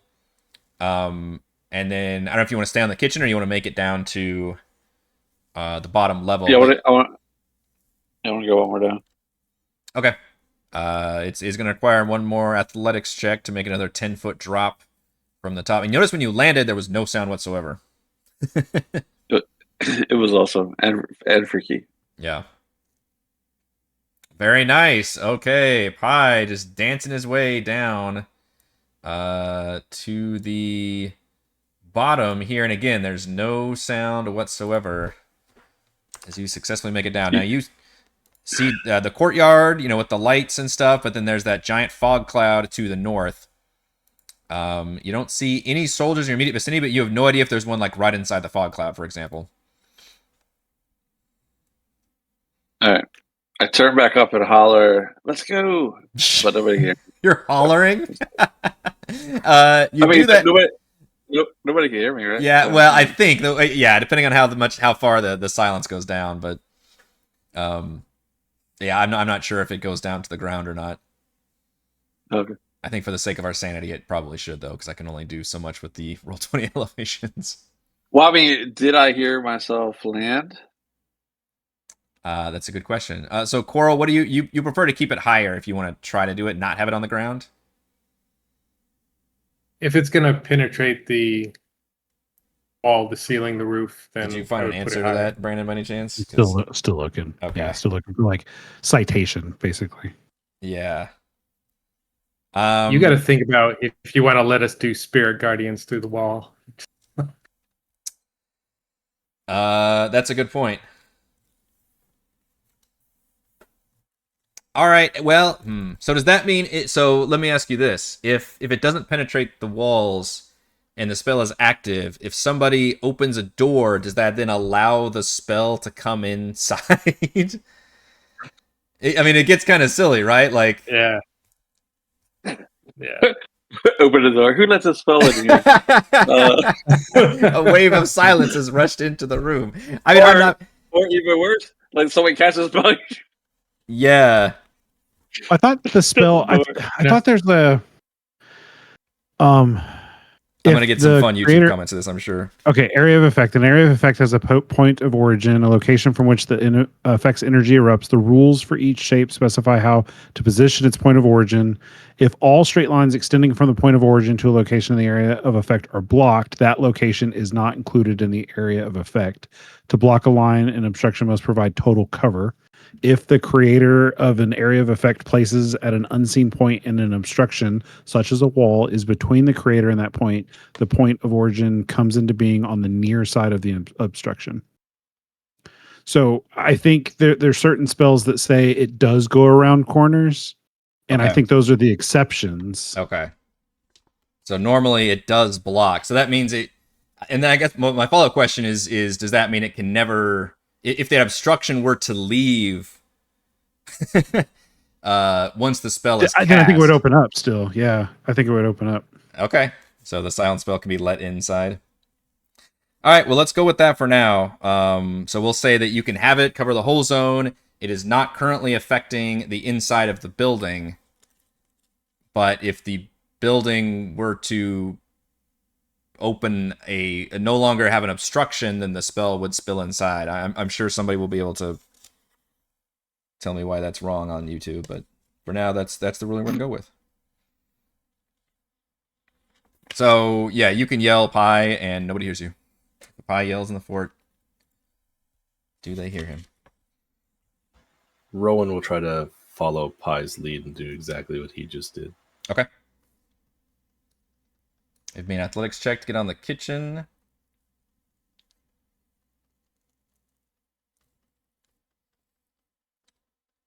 Uh, 12 is, because you're going from a higher elevation to a lower one, that's actually going to be fine. You would definitely be making some noise if it wasn't for silence, but you are able to land without at least injuring yourself. So you make it to the kitchen roof. Okay, same thing. You make it to the ground. Right near Pie. I dance my way and do an acrobatics. Some kind of yeah, you could combo it with like a parkour maneuver. Here's what I'll do. Yeah. I'm gonna make the DC higher, but you only have to make one check. Okay.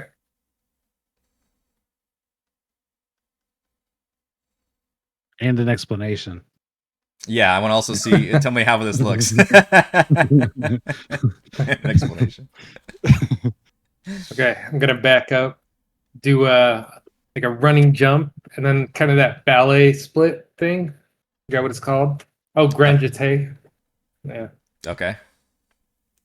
I don't know my. And then when I land on the roof, I'll tuck and roll, and just roll off the side of the roof and land on my feet. Nice. All right. Those of you with the dark vision see this just amazing display of acrobatics by Korl. And then just for dramatic effect, around the time that you see Korl dance his way over, Cere, you see a soldier emerge on the wall up here. Hasn't seen you yet at the moment, but you do see a soldier up there. Yeah. So Cere's gonna hurry up, and I can't get past. Hold on 1 second. Let me try one more time. Oh, it's so funny. I can't get to the left side again. She'll run over and like do the thing that kids do. She'll drop down to her butt, and then like she'll like hang off the side, and then like try to drop down a little bit to the first one. And then she'll just kind of mumble Ellowyn. It's like, we gotta go, and she'll like nod her head up the way to make sure she sees the guard up there too. Yeah. Ella will just go to the edge and jump. I think we're in silence though, so she doesn't hear anything. Yes, you are still, I believe, in the silent zone. Okay. I'll see her nod her head, and I'll just I'll do like a running leap off the edge. Oh dang! I don't know what I can see because it cuts off like solid. Do I have any vision down there or no? Yes. Sorry, I was editing. I didn't realize you had 120, Rowan. Yeah, it's gonna take athletics checks. But once you do have vision of the kitchen building, which is like 10 feet wide by 15 or 20 feet long. And then it's the actual courtyard below is lit. So you can see, good. Do I get anything to help my athletics if I'm just trying to like hang on and then drop instead of taking like the full drop? Sure. I will give you advantage since you're trying to do the opposite of basically doing like a superhero quickly thing. You're trying to go very slow and methodical and very carefully. Yeah. Okay, Ellowyn, you make it onto the... okay, you both make it onto the kitchen. Just as you see this guard, like for dramatic effect, like rounding the side and kind of like appearing befuddled that he just kind of emerged from the fog cloud. And if you both want to give me one more athletics check to get to the bottom. And same thing, Cere, if you... Okay, these athletics checks. You plop down unceremoniously into the silent zone, and you see the kitchen to your east. You see the stables to your west, which does appear to have some bloodstains outside of it. The gate controls to the south, still a fog cloud here. And you see at least... let's see, who can see... yeah, I was going to say, some of you can see that there's at least one guard who's still out here. So at this point, I would need you all to make stealth checks or tell me you want to do something else before this one sees you. But before we do that, why don't we go ahead and take our break, our intermission, and we will come back in about 10 minutes.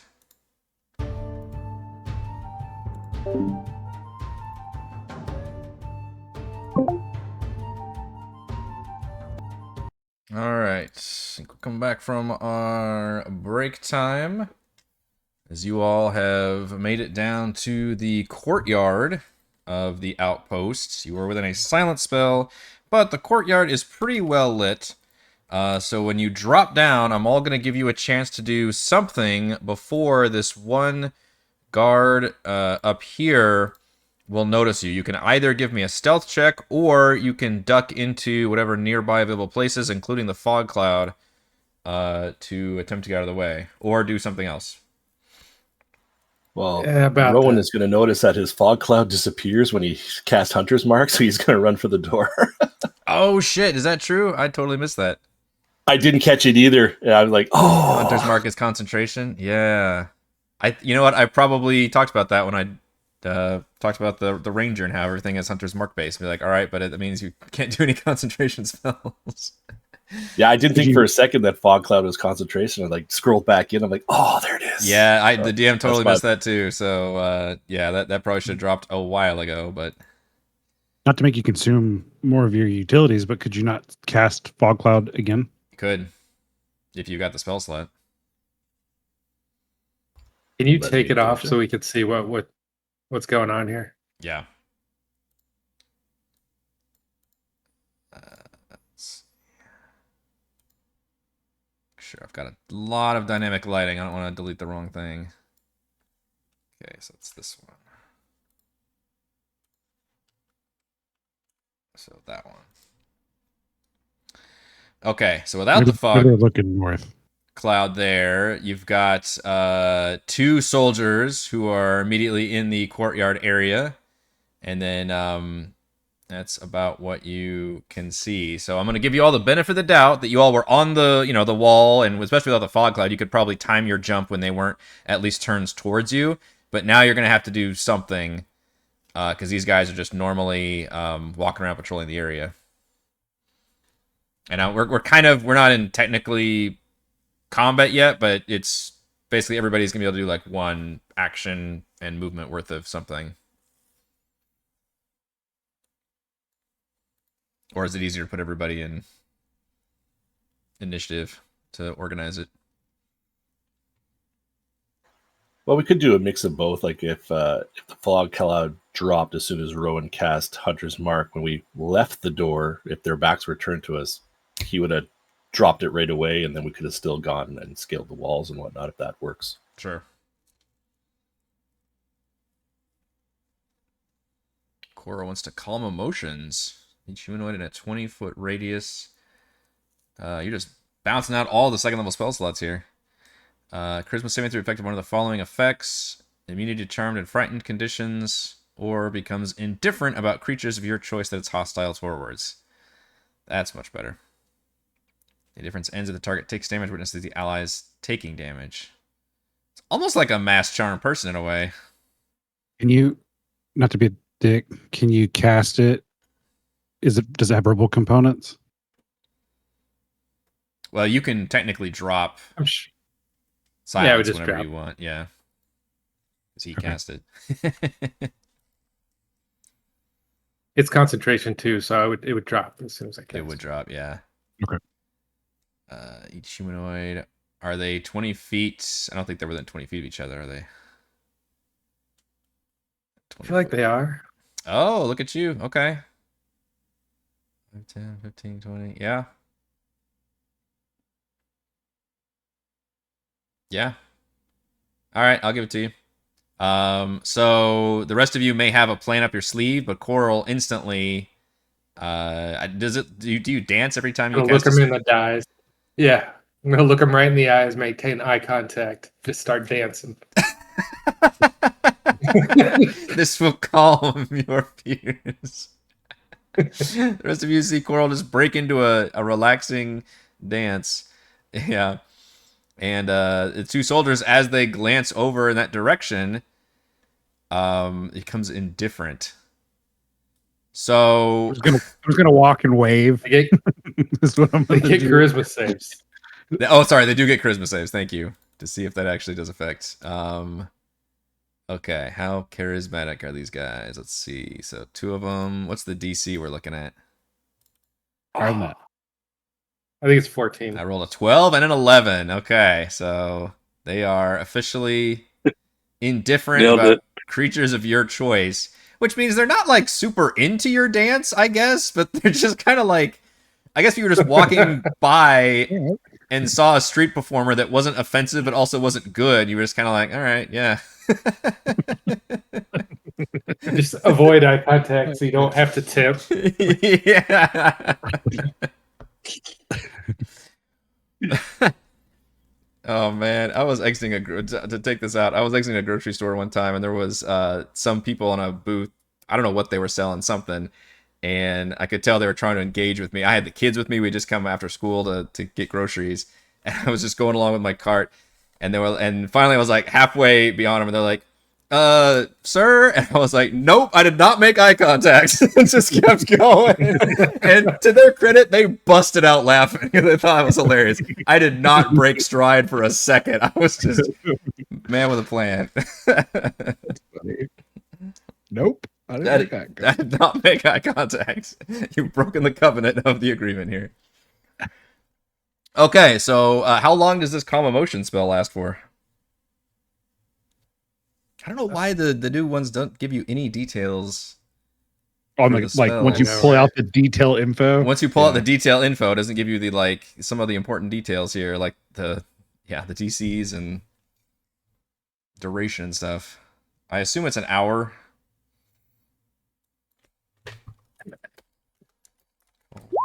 Emotions. I don't know what to click on to. I just look it on the compendium now. That's the easiest. It's 1 minute. It's 1 minute, folks. We're Run. walking. Everybody's hauling ass. All right, so for 1 minute, these guys are indifferent to you. They're literally just like, oh yeah, there's the usual street performer, and right in the middle of the castle, and his friends.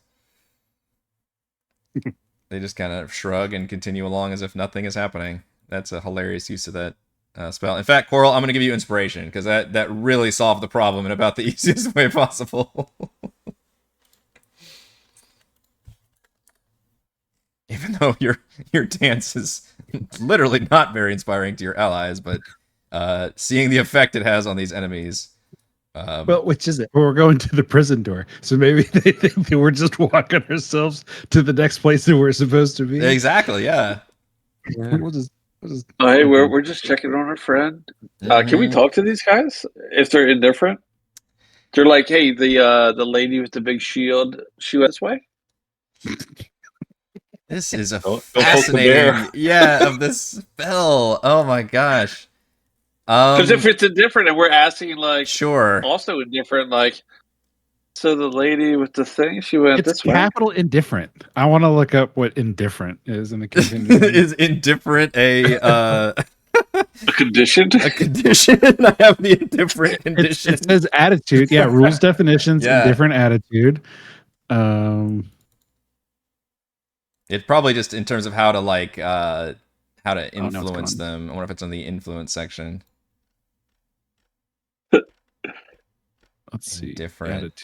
Yeah, see also influence. A creature has no desire to help or hinder you. So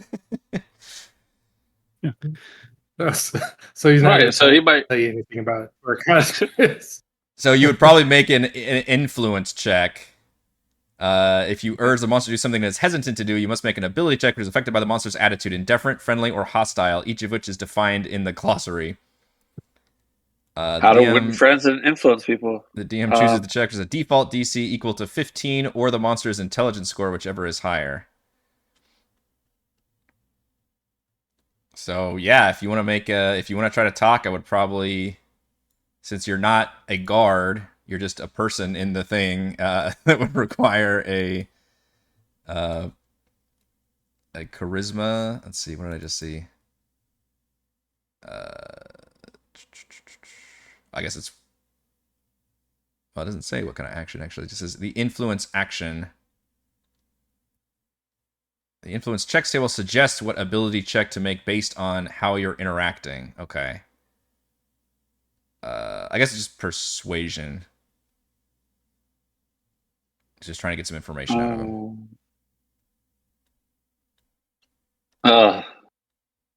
Yeah. Yeah, they just kind of scowl at you.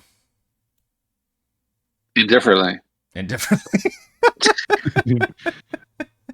You're Which I believe is just look at me. mildly annoyed. Yeah, just kind of like a single eyebrow like raises up and it's like We'll circle back to this in a minute, you know. Says on a failed check, Whoever's you must behind wait us. 24 hours before urging it in the same way again. You must wait 24 hours or a duration set by the DM. Yeah. Because otherwise the person would be like, all right, I'm just going to keep on trying to make this check until the person... Come on! Yeah. Come on! Until I get slapped or something. I don't know. She's gonna open the door. Yeah, I guess we just open the door and go in. Let's see what happens. See, Maybe what she'll happens. be sitting in there. Well, what you see when you open the door does appear to be a small prison with a desk area to the north with some scattered papers and everything. I'm going to ask everybody to stop moving their tokens for a second while I describe the scene. You can at least get to where you can, I guess, see everything. But I'm going to have you back up to the doorway if you can. You see 2 prison cells, one of which occupies what just looks like another a human, perhaps a soldier. You're not quite sure. He's not wearing the armor of the Red Dragon Army for sure. And he appears to be just kind of nervous and uncertain. Very like disheveled also. And in the southern cell, you recognize Khazra is there.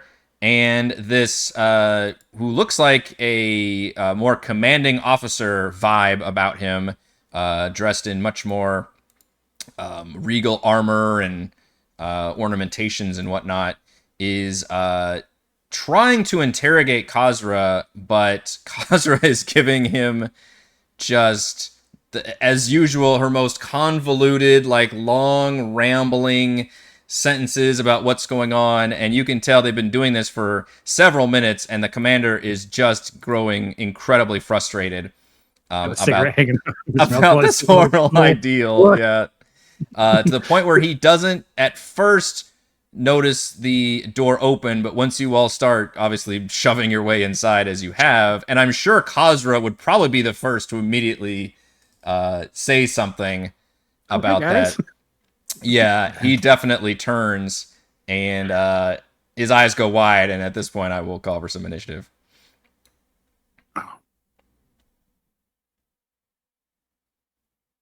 Click my token. Golly. I can't even get a high dice roll. I mean, a -3 on initiative rolls is fucking rough. That's what I'm saying. Like, dice roll is already against me. Yeah, it doesn't help. I can't wait. What debilitating stat are you going to have for the next campaign?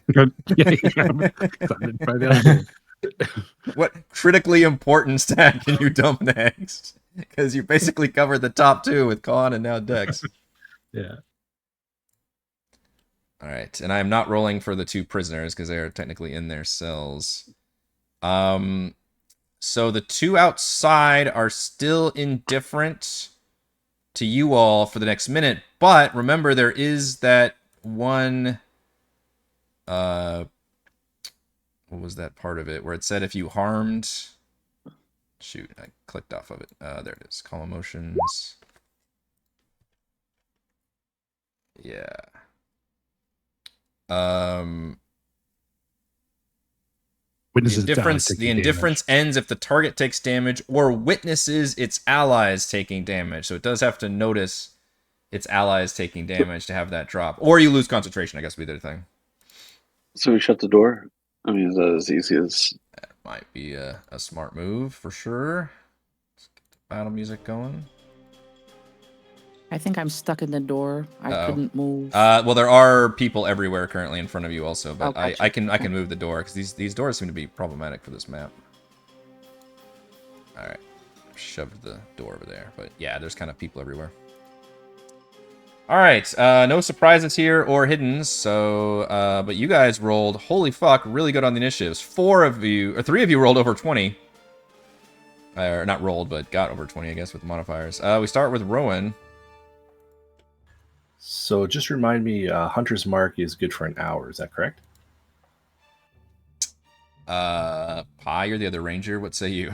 I think that's correct, but I defer to the other ranger. I am the dungeon master, not the player master. I don't keep up with these things. I'll check it in a second, but for now, I'll use my other Hunter's Mark just so I can get the whole thing done. It sounds like you are supposed to be able to keep it up as long as you maintain concentration. Up to an hour. It is 1 hour. Okay, if you drop to 0 hit points before the spell ends, you can take a bonus action to move the mark to a new creature you can see within range. So I'm guessing, I mean, since we were out of the last combat, I'm guessing I would have lost Hunter's Mark? I think so. I don't know if anybody's got rules clarification for that. I'll go with that for now. I got another use of it. Okay. So I'll use my last Hunter's Mark, and I'm also going to use...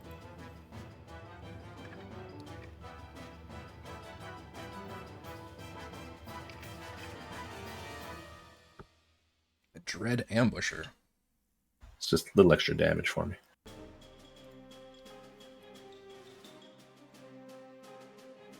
Let's see.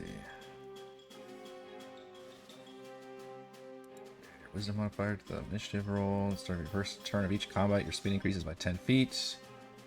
Dreadful Strike. When you attack a creature and hit it with a weapon, you can deal an extra 2d6 psychic damage. Times you go to Wisdom modifier. Okay.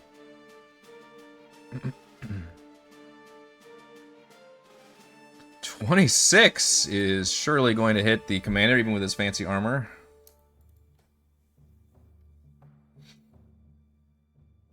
For some reason, your bow is not adding... Oh, wait, never mind. That's Hunter's Mark. Oh, that's the wrong thing. Okay, Yeah, just to make it work for me, I just made a new attack called it Hunter's Mark, and I just have my bow as attack and damage, and then the Hunter's Mark will pop in right afterwards. Gotcha. Okay. So the 6 is from the damage, the 8 is from the dreadful thing, and then the Hunter's Mark is at 4. So 18 damage. Boy, that is a hell of a... You just rounded the corner, just action movie with the bow, arrow slinging right into him. That definitely hits and does some damage. You do note the officer is looks far sturdier than the soldiers you fought previously.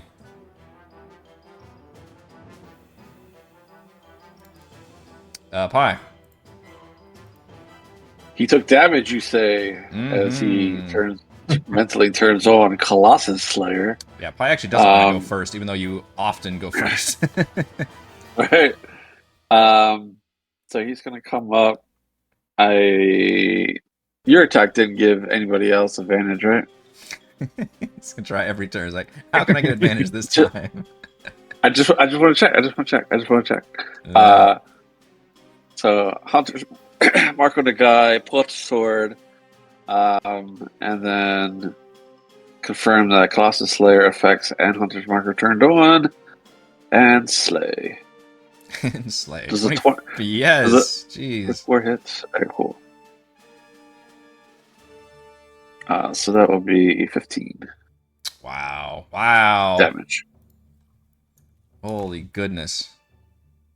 All right, Ranger's coming in hot. The commander's officially bloodied after all this, and he is trying to shout, say, what?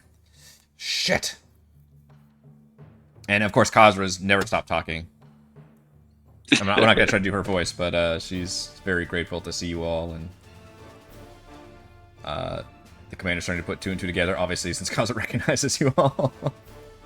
All right, Ellowyn. I'm going to step in. Do you need... Okay, there you go. Can I free action close the door? Yes, you can. Okay. Which, thankfully, the commander was around the corner, so I don't think these guys were able to see at the moment, anyway. So she's going to just quietly close the door, and as it closes, she's going to whip around and go, "Get away from my friend!" And I'm going to cast Guiding Bolt.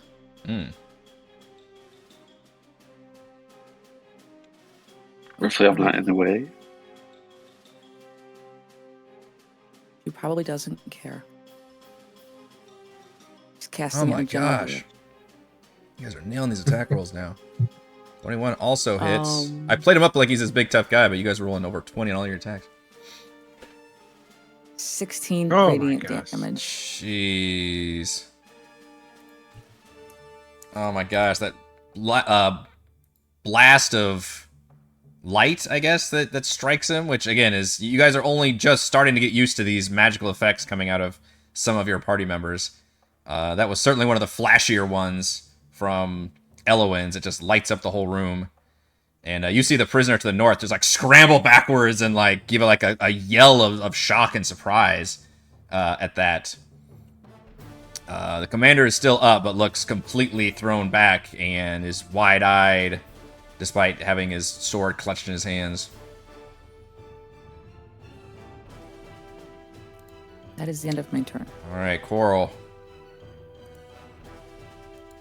The next attack roll made against it before the end of my next turn has advantage. See, you need to go before Pie. See, Pie, you went too early again.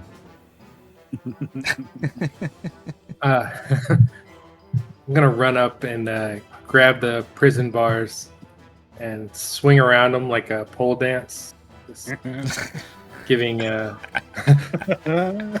bardic inspiration. That's so inspiring. And then Flips upside down. Okay, as inspiring as that was to others, neither of those are actually going to hit the well-armored knight, though. You have advantage because of So that was guiding. one with advantage. Oh, true. Yeah. That's okay. So the one strike would not hit with advantage. So- Yeah, 14. Second one. Ooh, nice. Second one does hit with a 23. Yeah, weak. For 6. Smacking around. All right, that's it for me. Okay. The commander begins shouting. And I'm trying to read. He's actually got a shout ability. Can hear the officer. Boo. I Yeah. was thinking about doing another silence, but So he's got an ability that lets him actually. I mean, I could just do it as an RP thing too, where he can shout and target 2 other creatures within 60 feet of him. The target has the Draconic Devotion trait and can hear the officer. They can use a reaction to make one melee attack. Obviously, there's nobody in range to make the melee attack, but I am going to actually make perception checks on my 2 soldiers outside to see if they hear this shout. What is your, just for funsies, what is your DC, Korl, since you were the one that cast Calm Emotions? 14. 14. All right, we're going to set the DC at 14. So both of them have to make perception checks. If either one gets it, then that one will count as the bearing witness to attacking the enemies, that whole thing. All right, so here's the first one. 16, and here's the second one. 22. Okay. So that shout, despite being through the closed door, was so loud, and just you can tell why he's the commander. He's got that big booming presence voice. He says, "We're under attack! To me in the prison!" And Korl, I would think that you would be able to tell from your casting of the spell that that spell has now worn off of those soldiers. And it's actually not even all he can do. He can still attack. Oh, sorry, he doesn't have a sword. He has a vicious lance. How fun is that? So I don't know if he would have his lance on him. You know what? He's not going to have his lance on him. He's actually going to have his crossbow, which is going to give him disadvantage to use it, because I don't think he'd be having his lance while he's interrogating Khazra. So he will pull his crossbow, which I believe he has disadvantage because he's trying to use a ranged weapon in melee. And he will use Token Fate. Let's see if Token Fate works. Okay, Pi is the closest, so let's attack you with disadvantage. 12's not going to hit. Let's do Token Fate again. Let's try Pi again with the disadvantage crossbow. And a 10 is not going to hit. So despite his cries, definitely going across. Actually, in fact, there's people that are even more than 60 feet of him now that I look at the map. Anyway, problems might be happening for you all. But both those attacks do miss, and he can't go anywhere. He's stuck here behind you all. So we go to Cere. I don't know what the hell to do, y'all. Okay, so she'll say, "Well, I guess the cat's out of the bag now," and she'll open the door. Okay.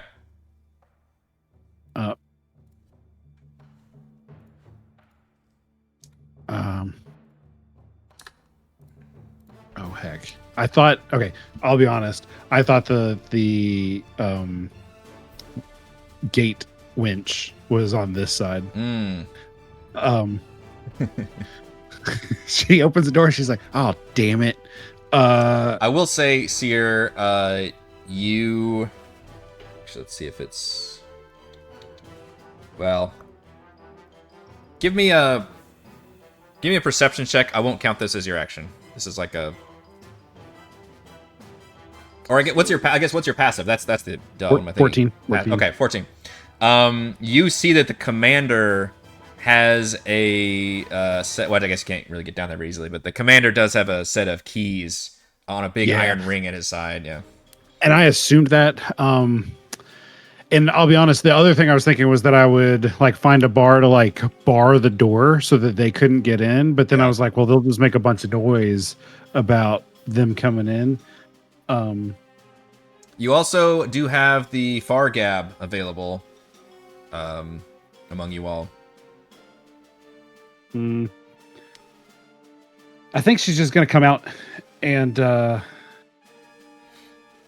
just going to cast Bane on him. Is what's going to happen. She will come out with your hands up already. Be like, Yeah, I surrender. yeah. She'll come up and she'll be like, I don't see what all this fuss is in there. I don't know why they're making such a big deal about it, but I sure hope you guys start sucking at whatever you start doing next. It's like y'all are about to have a bad time.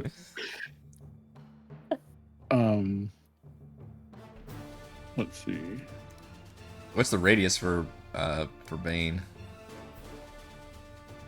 It is.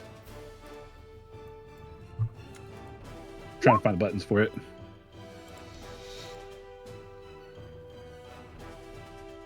I looked it up.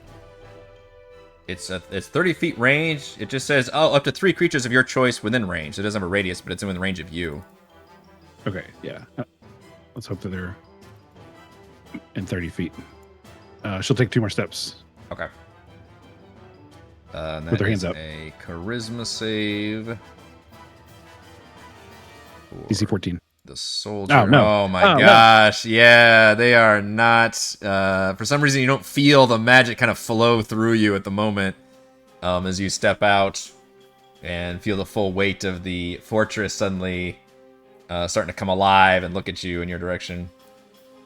Who was your third target? Did you have a third target? No, there's no third target in my line of sight. Oh. All right, so before we get to Rowan, let me make sure to roll some few extra initiatives here and there. Just a few.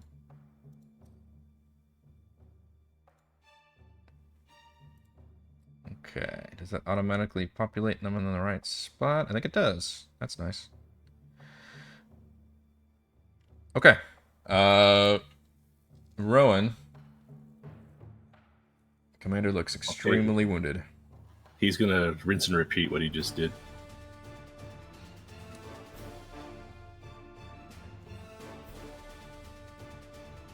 Okay, longbow attack. Yeah, 23. For 15 damage. You shoot an arrow right through his eye. The commander is pinned backwards, barely having fumbled through his crossbow, back to the wall, and slumps down dead. But you notice the damage was done with you all being alerted. And you notice Cere just walked out there and tried to say something to the others, but... Rowan is going to use his movement and go out. 40 puts me there. And he'll look at Cere and he'll say, "Get the gate."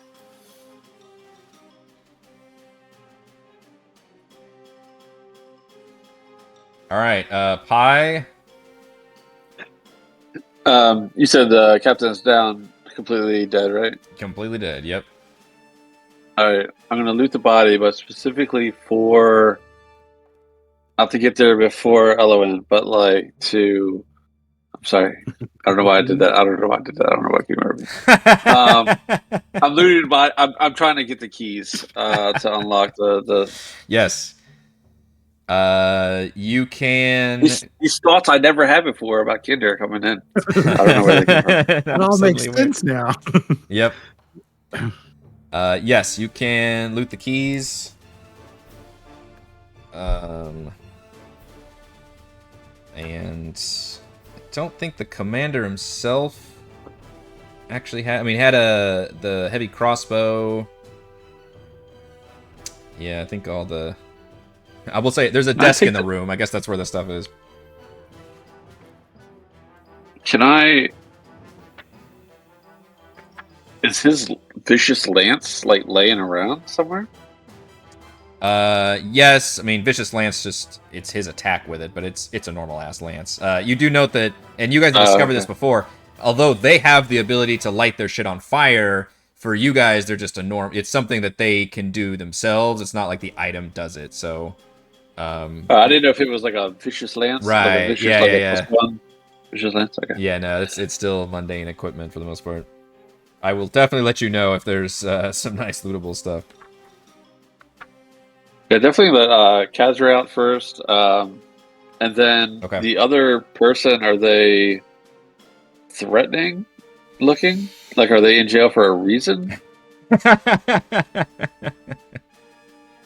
I don't want to let somebody out who's like. Most people are, but could be wrongfully No, wait. imprisoned. Could I be mean, Kazra's in there for no reason, obviously. well, for some reason she was in there, I'm sure, but No, I trust her. She was just checking on their animals. I mean, again, So- according to this fort, that she needed to be in prison, so that was the same.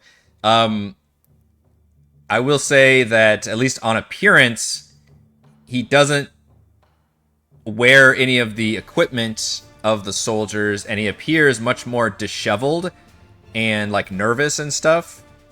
That you haven't witnessed from any of the other soldiers. It does take an action to free Khosra, though, at least for the start.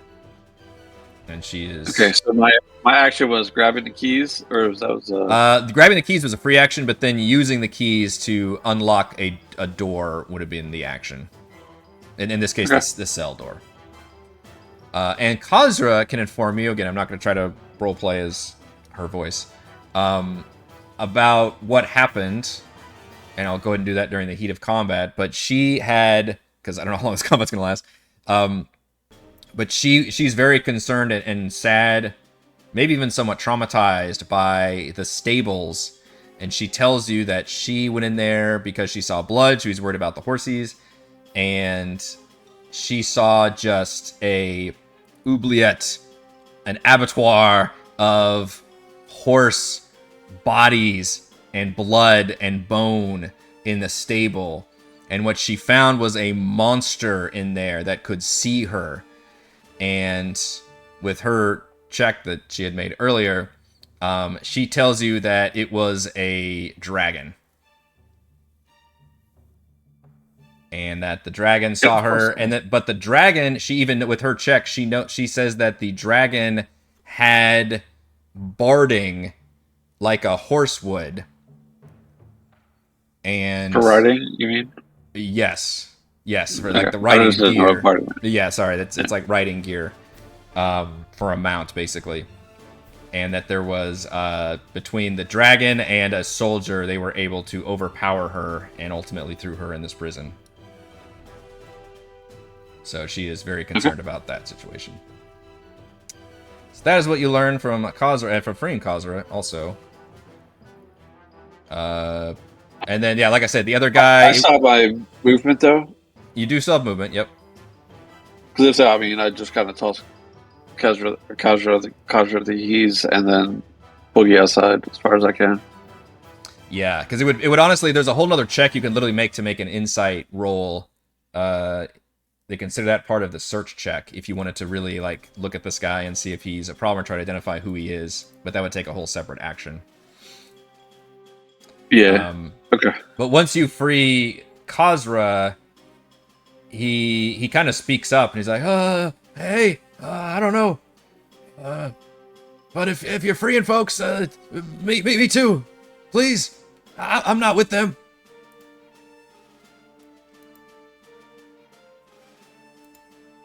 Ellowyn. What did Pi do with the keys?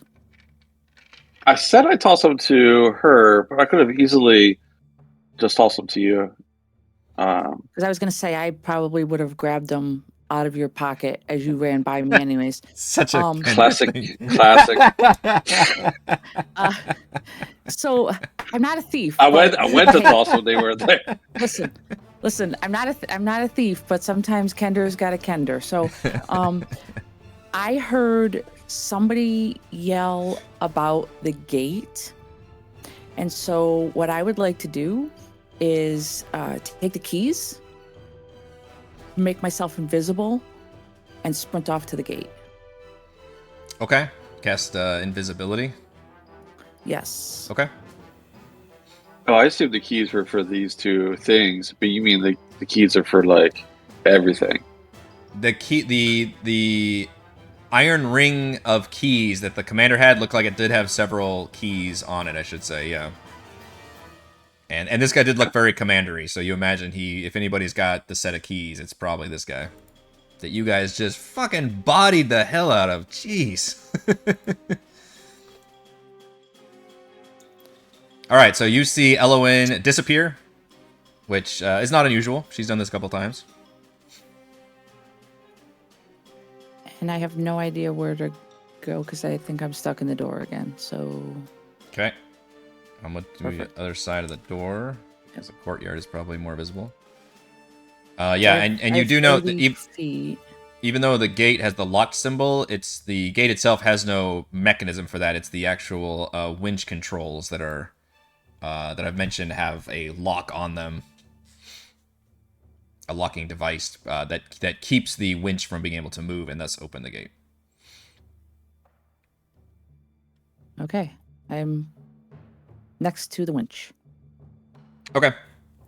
So you imagine it would take another future action to unlock and start operating the gates. Okay. Man, you guys... Yeah, despite alerting the fort, all these initiative rolls are really pretty damn good. All right, Korl. I run out.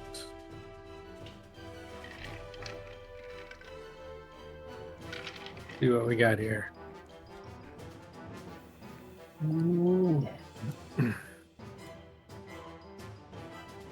It's as far as I can get.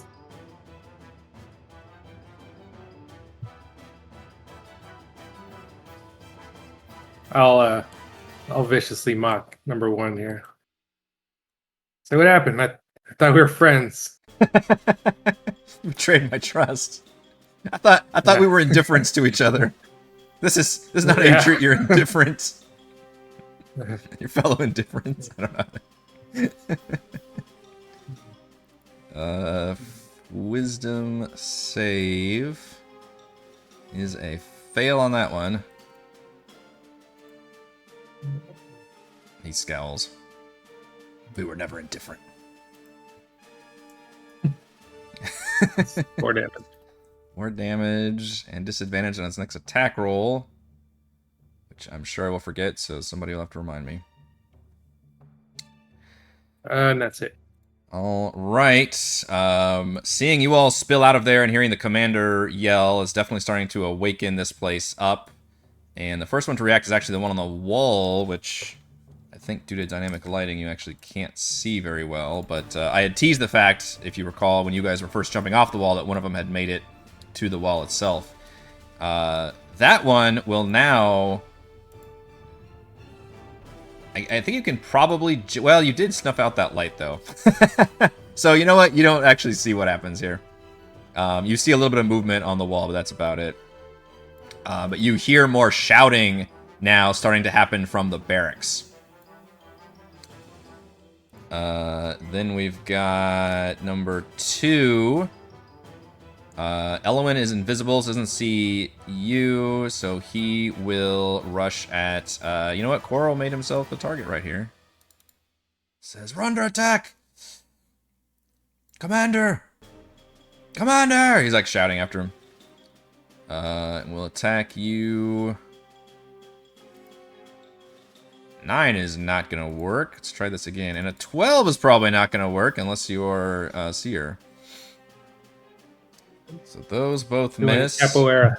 Yeah, there you go. My poor commander's dead. From atop the watchtower here, the tallest one, you see a soldier actually have to use a lot of his movement to get down to the wall.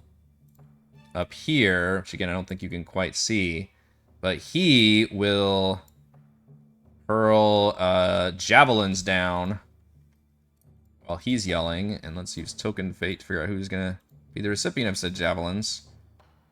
Cere. I think 12 does hit Cere, we decided. Those javelins do a light, just like the sword does, also. And then the second one at Rowan is a 17. What's Rowan's AC?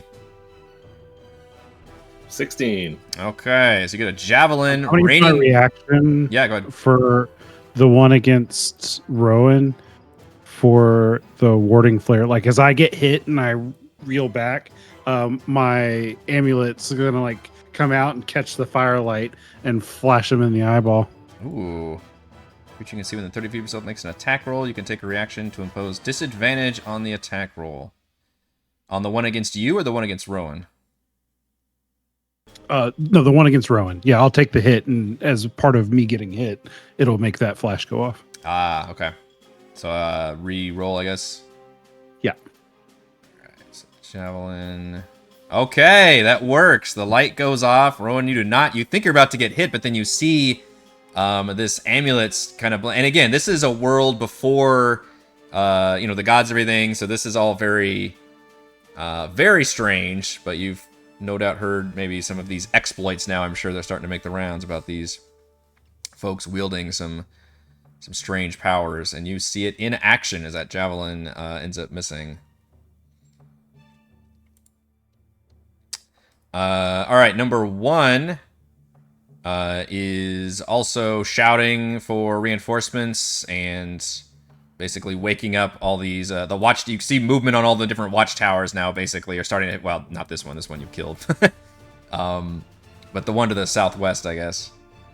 And it will run up and also attack Korl with some sword swings. 19. Hits. Ooh, 10 total damage, slashing and fire. And a second attack for 16. No. Nope, okay. And then there is one more soldier. This one ends up going a different direction. And goes down. Yeah, you guys don't know what happens to that one, but I'll keep that one in the watchtower for now. We go back to, we get down to Cere. She's gonna limp over to this area, and then she's gonna realize that it's got a lock on it, and she'll say, "Damn it!" She doesn't see Ellowyn. Oh, right, yeah. And then so she doesn't see the keys either, right?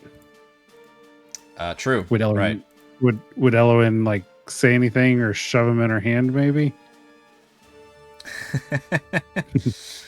I would allow a little bit of a pass off here if you wanted to do it that way. Yeah, it would be pretty spooky for you to just have keys appear. Suddenly keys show up. You probably think it's part of your God-given powers, honestly. You've been able to manifest all these other things. You're like, God, I really need these keys, and the key just like appears in your hand.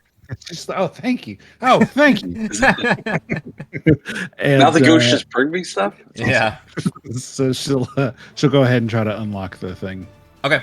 No check needed, but it does take an action to fully unlock it. You do note that it looks like it would take a solid while to crank this winch to open the gate. And meanwhile, I'll mention you guys haven't actually contacted Raven about reinforcements and like that. So I just want to keep putting that out there. That was part of the plan, is you can open the gate so that the actual reinforcements come in while this fort starts waking up. All right, top of the round.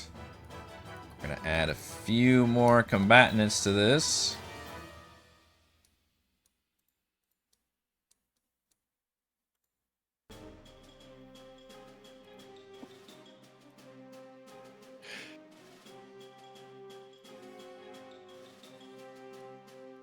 Okay.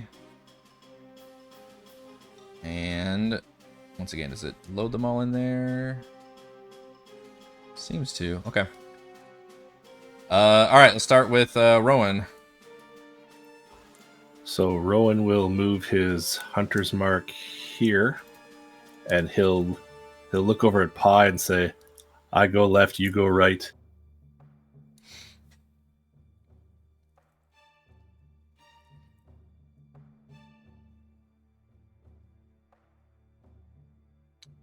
Uh, 13 is not a great attack roll, though. You're trying to coordinate things. The arrow's going to go wide with that shot. Even the soldiers have pretty solid armor on. That's his turn. Okay, you bump into something invisible as you as you move over towards the gate winch. Pi. Kind of holler out. I was like, "Hey, somebody start using that flim flam thing. Let's get people here." And then, of course, I don't do that, but I start. This guy. Is there something that gives me advantage with this guy? Who does that say? This is No, the, I this mean, is like the- he was like mocked or something. I feel like How do I get advantage this time? Oh no, he had disadvantage Remind on me? his attack, which I think I totally forgot to use. Okay. I think I. No, it's okay. I tell you what. I tell you what. will, Since I forgot to give him disadvantage, I will give you advantage. Patrick Roth. That sounds. And he's lost damage, right? Yes, Yeah. he has lost damage. All right. Hunter's mark on this dude. Colossus Slayer turned on. Check all the things. Advantage. And slay. 19. 19 with the advantage definitely helps. That is a hit. Oh my For 19 damage. gosh! What? Holy crap! And That's that's- sick. And that's not even max damage on the Colossus Slayer. No, it is on the bow and is on the hunter's mark. It looks like so. That's pretty good damn damage. That's fucking crazy. He had 19 hit points remaining, by the way. So you absolutely come up and just with all your things checked, and him still being a little sad about being mocked, just stab him through the throat. Excellent. That was the plan. Murder was the plan. And that's my turn. That's my turn. Sorry, Cere. Ellowyn, you are still invisible. The gate has been unlocked. Cere looks like she's gonna start opening it.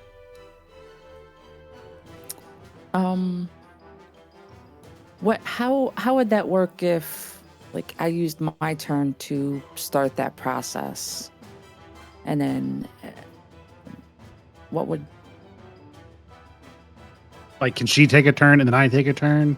Is that what you're asking? Or Yeah, to speed it up. Yes, yes, that would speed it up. Okay. So I'm still invisible. I haven't made myself known yet. Would it be an action if I use the far gab? Does it say? Consider that an action. Yeah, look up the. Oh, it's not called the Flim Flam? The flim flam far gab. Let's see. As numbers greater than allow communication at a long distance. You're frequency wearing a far gab. You can use an action to speak into the device's mouthpiece and send a short message. So yeah, somebody is gonna have to spend an action to call it in. Okay. Well, I think I'm gonna have to do that now. So Cere and Rowan are just gonna hear this voice from the ether. I imagine maybe like Cere has the far gap or something. So I just reach over, grab it, invisible, and I go, Mayor Raven, this is Ellowyn. Come in. We are in trouble. Get to the gate. We're opening it right now. And again, Rowan and Cere don't see me. Yeah. My invisibility stays. But they just hear my voice like frantically calling out to Mayor Raven. Yeah, Um, I like it. I am going to stay here. I can't give somebody a bardic inspiration because then my invisibility will drop, I think if I use any magic. Is bardic inspiration magic though? I don't I can't do it. know. Must be No, but you magic. can I've kill never somebody inspired with anybody. your Colossus. Yeah, I don't want to risk dropping invisibility just yet. I'm looking up to see. Or wait, I guess it's not under invisible. It's under invisibility. The spell. Spell invisibility. Says if you Attack roll deals yeah. damage or casts a spell. I don't think a Bardic Inspiration Right. is an attack roll, deals damage, or a spell. So I would still actually allow you to use Bardic Inspiration while invisible. If anything, you can just say something and they can hear you. Okay. I'm going to whisper to Rowan. Not all kenders are bad. Just remember. And I'm going to give Rowan a bardic inspiration. Oh man, coming full circle now.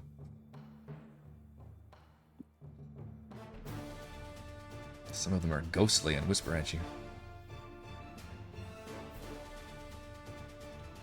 All right, so you've officially radioed it in, and I think, well, I guess you won't get a response quite yet because all this is like 6 seconds long, but it feels like it went through. All right, Korl. Can I use my action to speed up the gate thing? If you wanted to move over there and do that, you could. You've got a guy in your face right now, but you could certainly start opening the gate if you wanted to.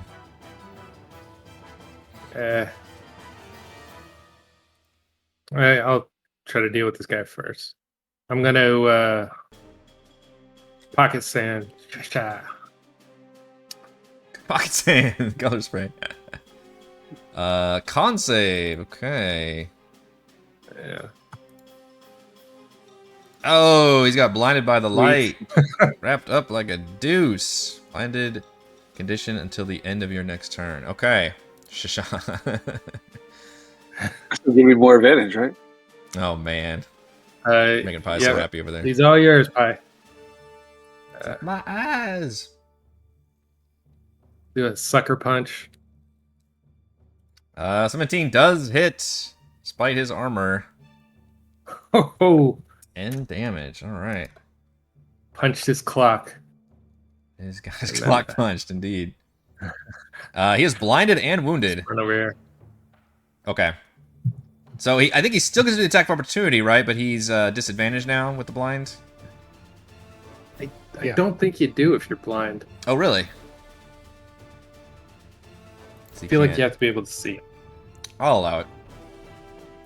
Just because you did a whole I'll look it up while spell to blind him. Yeah.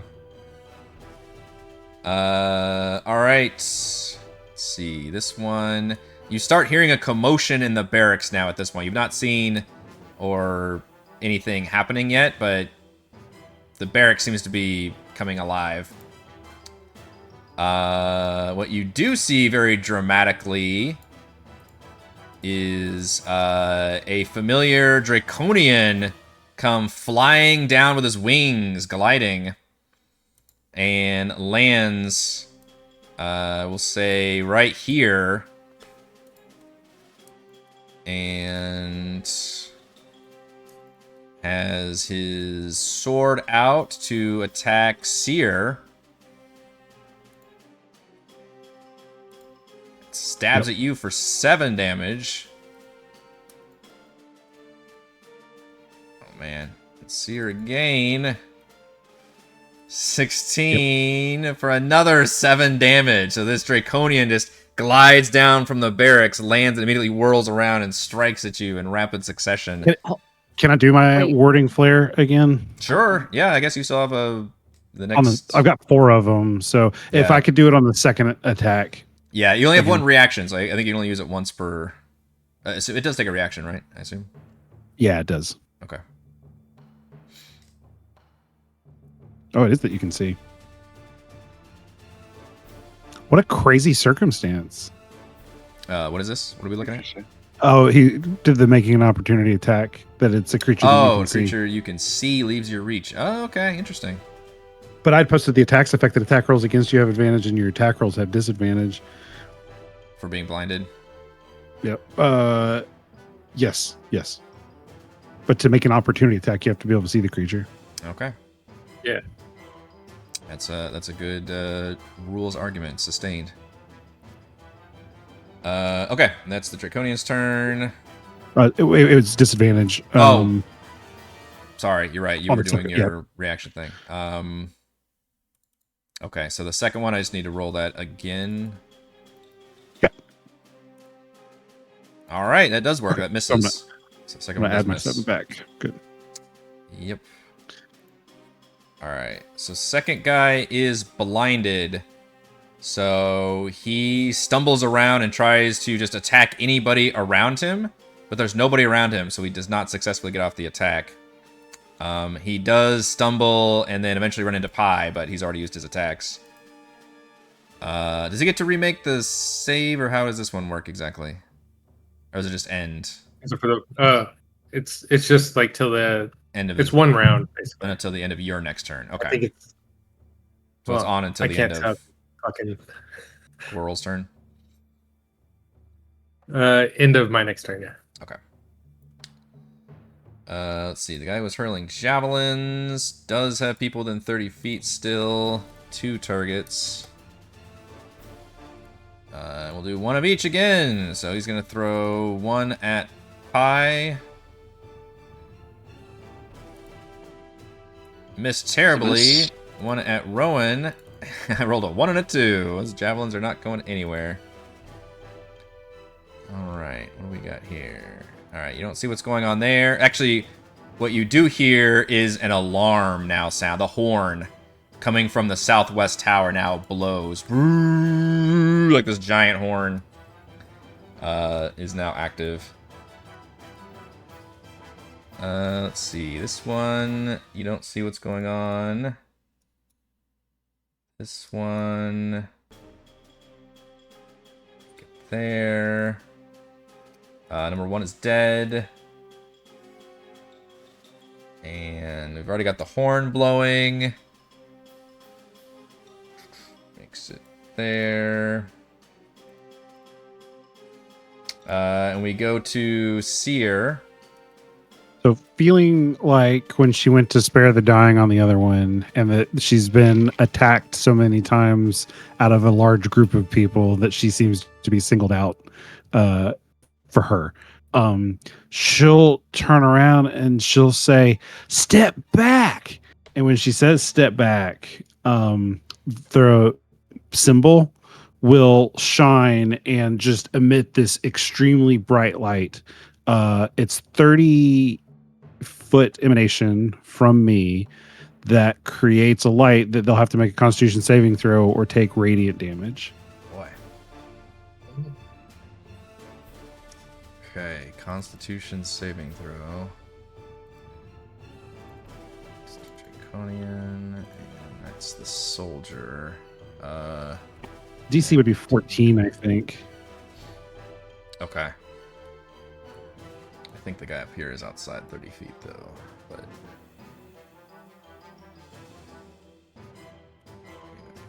circle. I don't know if that's a sacred flame. Choice. So you have con save. Radiance of the Dawn. Radiant damage equal to 2d10 plus your cleric level on a failed save.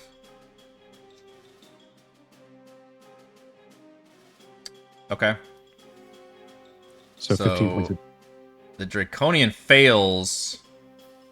Wow, actually, half damage is enough to kill this one too. All right, so Which she was only focused on the one that had just attacked. Yeah, her, right? yeah. The blinded Doesn't soldier was even actually know in that this range. is happening. Yeah, and despite Yeah. being blinded, that light just like hits him.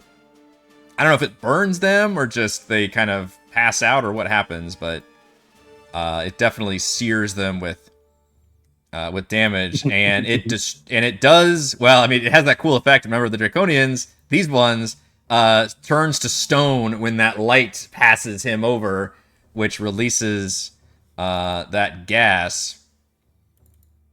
And I need Korl and Cere to give me Constitution saving throws to avoid Damn it! suffering from the same fate. This game. Oh no! So both of you become restrained, and then you have to make another save your next turn, or become petrified for a minute. So you are Okay. both currently have the restrained condition. So I'm gonna add that to my sheets. Yeah. A little net, maybe symbol. Dang. A gift. Very much dramatics, though. You see a lot of the soldiers start yelling and shouting about this blinding light suddenly hitting. If she's that was her action. Yeah, I'm done. Okay. All right, Rowan.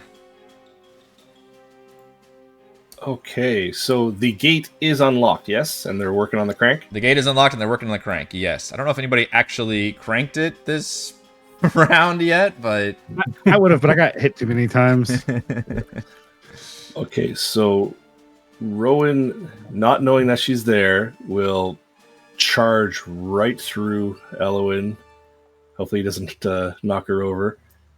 And he's going to stand next to the crank, but he's not going to do it. Instead, he's going to grab the torch and grind it into the dirt. And as he's doing that, he's going to cast Fog Cloud again and drop it all around us. Okay. I forgot I should have Khazra doing some things since you did free here. I don't want to run her like legitimately, but kind of like have her doing things to keep enemies off of you all. Let's say it's something like that. I forget exactly how big.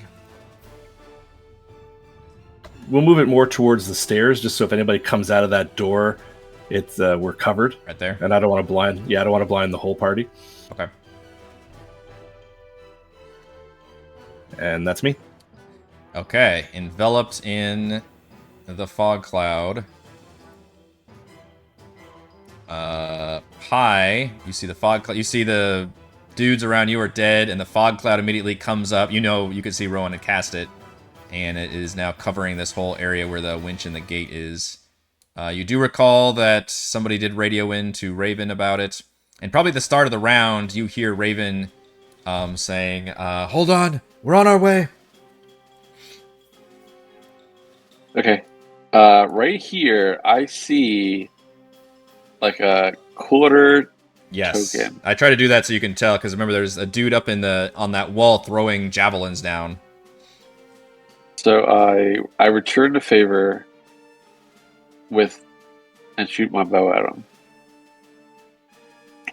I'm gonna move Hunter's Mark to him and then shoot my bow at him. Yep. He has not lost any. He has light. not. Nope, nobody's targeted him. All right. Oof. This is a 24 hit Sure does. for 15. Okay. And he is very bloodied now as that arrow hits him right in the chest. Practically knocks him off the wall. And then very interesting. I don't know to stay out or stay in. Mm-hmm. I'm gonna knowingly one step in. Okay. Seems like a good play. So that I Can provide pretty good easily bounce in and bounce out. And then kind of wave to Kedra and say, hey, how's it going? cover. Yeah. And then before you do that, you see Khazra has gotten her equipment back from the prison area, and she's already engaged in fighting some of the soldiers who come off the western wall. Okay. Just to keep them at bay. All right, Ellowyn.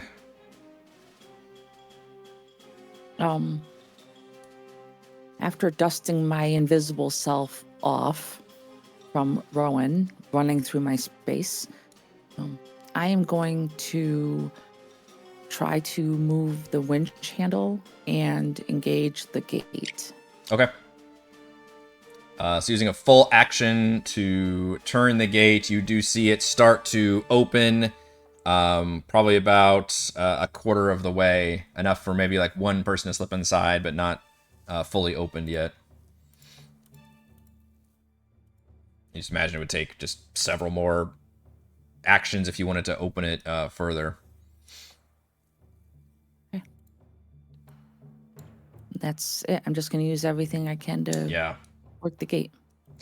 Give me a strength check. We'll see if you can open it further. could happen.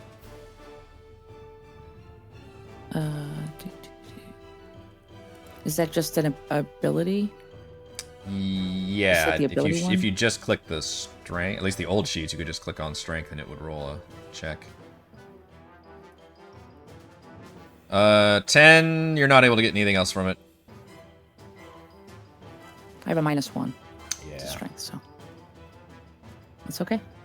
All right, Korl, you are restrained. I don't think you make the save until the End of my turn. end of your turn. Hopefully. Yeah, so you have to deal with being restrained this turn and then repeat the save. Right. You're also Cere, surrounded by fog clouds. Save so- yourself. Okay. Can I crank it from where I am? It's too late. Hang on, there's got to be a good soundboard for this. You know what? Why am I not naked? Chris, get the hell out of here. What are you doing here? I am intrigued. No, y'all, stop it. Get out of here. That's enough of this. Yes, you can. I'm gonna crank it like I've never cranked it before. All right, give me that strength check. I can't move very well, but by God, I'm like gonna Soldier crank Boy.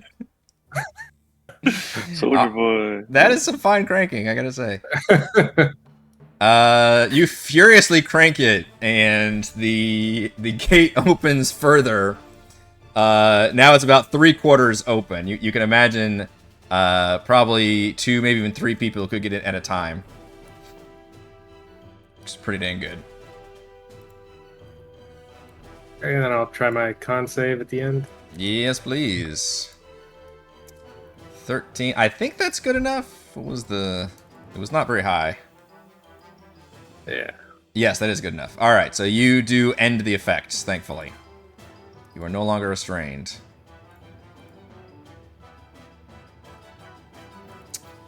All right. You're hearing, again, more commotion. At one point, you hear what sounds like Elias's voice yelling. Like, about barring the door to the barracks or something. But you don't see him because you're all in the fog cloud thing. But you do confirm that he is still alive.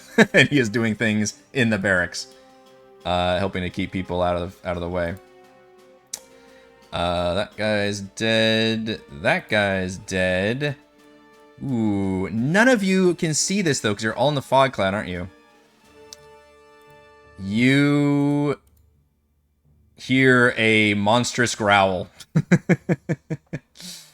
But you don't get to see anything because you are in the fog cloud. I guess I could literally draw the fog cloud around you, but you think you feel like a brief gust of wind, not enough to break the fog cloud, but some kind of growl and then shouting about this mysterious fog and the intruders and the gates and all this.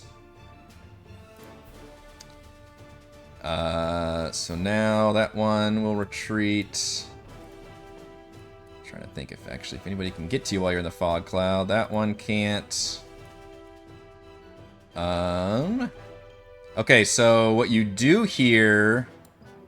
Alright, so now we have to look up the heavily obscured rules real quick. Somebody does land in the fog cloud. Another Draconian lands in the fog cloud. And...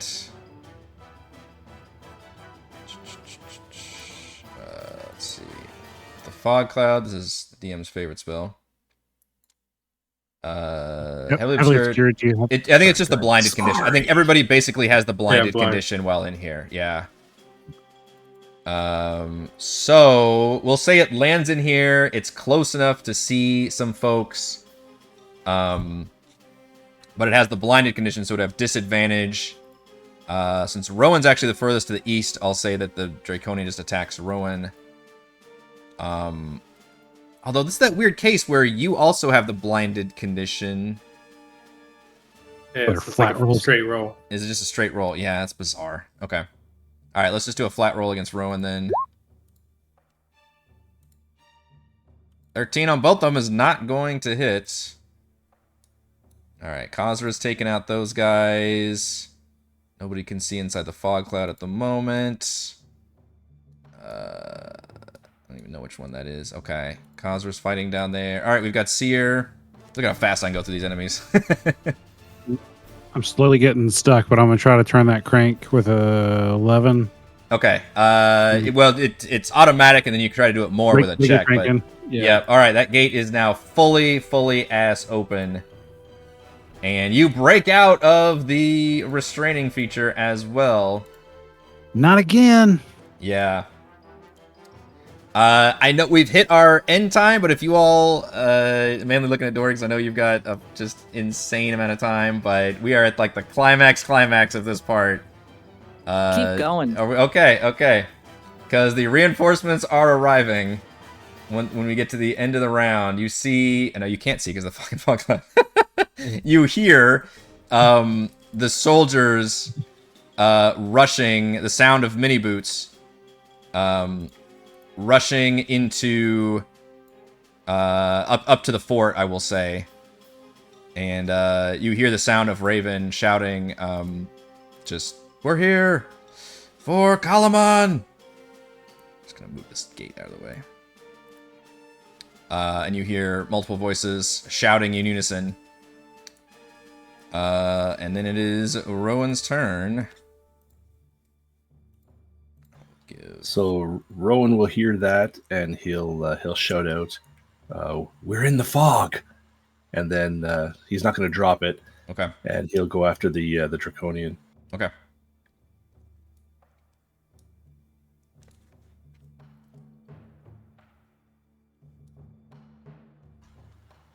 And if that's not good enough, I'll use the Bardic. 15 is good enough, actually.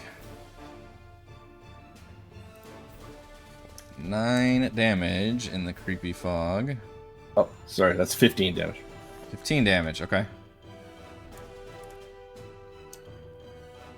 It was a particularly robust, thick Draconian who is still up after the attack, despite that being a very big blow. Snarls at you. And that's me. Alright, Pi. I'm going to take my one step out of the fog cloud. Okay. So, Pi, you see, as you step out of it,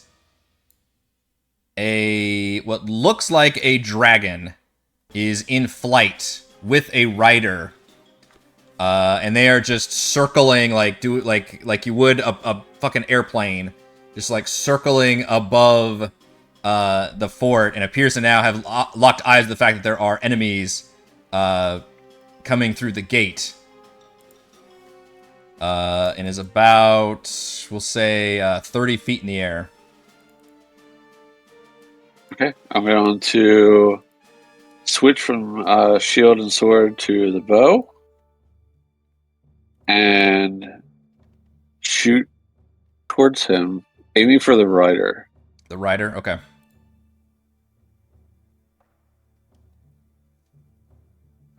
$21. 21 does hit.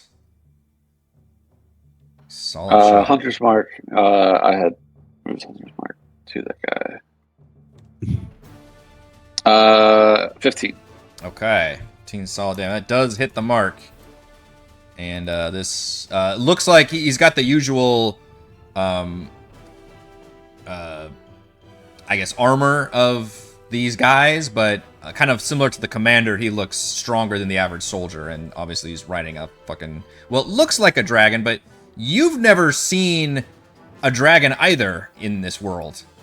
So this is jaw-droppingly shocking to see this kind of creature. Oh, and my. it has some cool-ass armor on it, yeah. Then I step back into the fog cloud. Back into the fog. Homer Simpson style.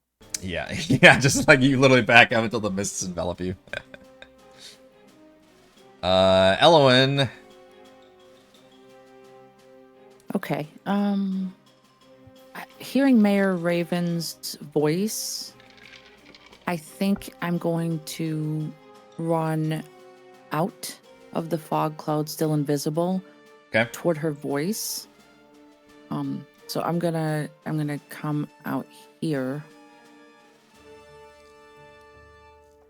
And when I step out, still invisible, what do I see from my location? Yeah, you see that there are a dozen Kalaman soldiers running and charging through the gate with Raven at the lead. So they're coming through the north gate. The north gate is fully open at this point, and they're coming through. To the south, you see that Khazra has probably killed... she's like right here. Has killed one guard and about to take out another one. She's been taken out of a lot of reinforcements coming from the western side. Fog cloud kind of blocks your vision of the barracks. You're still not sure what's going on in there. And then you see this just dragony creature flying up in the air with a rider that has an arrow sticking out of him. Okay, so two-dimensional wise, they're 45 feet, but they're also, you said, up 30 in feet the in the air. air, yeah. Okay.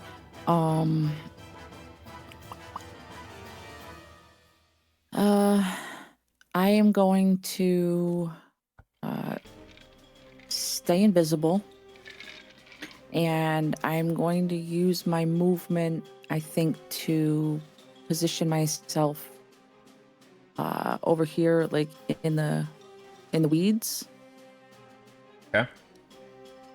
Kind of like try to hug this wall. I'll use my 30 feet to hug this wall.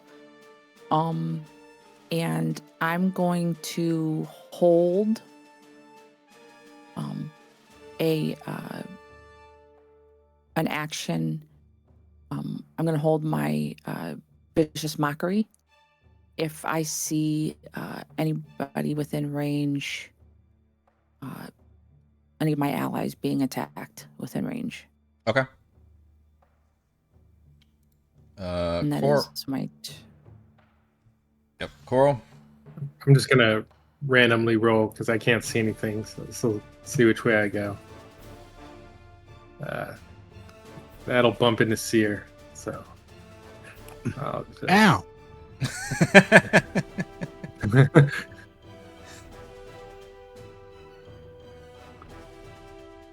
Just run that way. Okay. And I get out and I see that flying thing. Mm-hmm. Say, oh shit.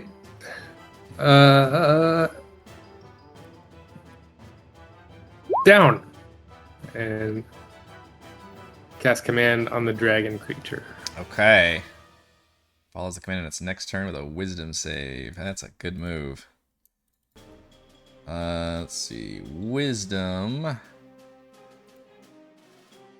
Ooh, it does make the save, just barely. Despite you shouting that command, it seems to turn towards you and take notice, but it does not follow your command. That was a good one, too.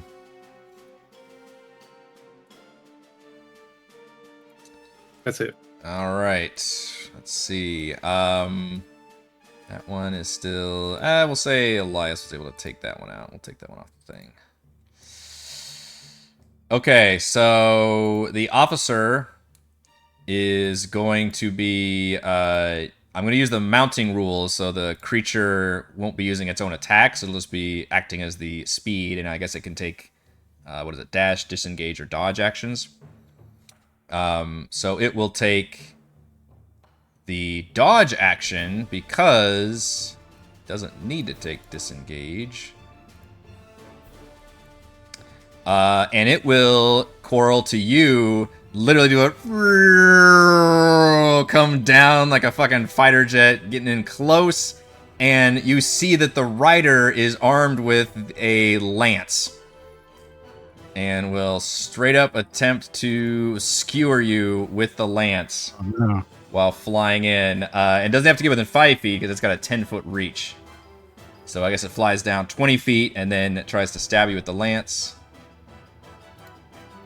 Ooh, not good though. Ooh. Try this one more time. How about a 19? That'll get. For 5 piercing and 4 fire damage. And then then I don't think anybody with Draconic Devotion is actually next to anybody for uses assault orders at the moment. But then it will fly back up as it literally does like a flyby, stabs, and then flies back up. I'll leave it here for simplicity's sake. So it goes back up another 30 feet in the air.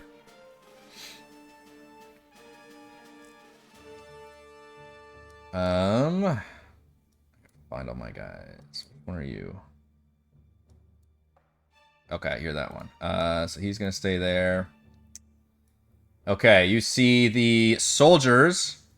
Or did I roll separately for Raven? I did. Okay. The soldiers all spill in, and yeah, Raven kind of looks to all of you and shouts up at the dragon. She's like, "We don't have anything that can deal with that. I didn't have enough firepower. Hope you've got some more tricks up your sleeve." Didn't bring any bows? Do they have? They probably do have something. You know what? Their stat block doesn't actually have any bows, but I will say that some of them, like, I'm not gonna roll for all these guys. Some of them do fire up with either bows or javelins or something, so they should have something. And a few of them do hit the dragon and cause some damage. The rest of them kind of skirt the with the fog cloud. I'm not sure. She actually asks if they should go in the fog cloud or not, I guess.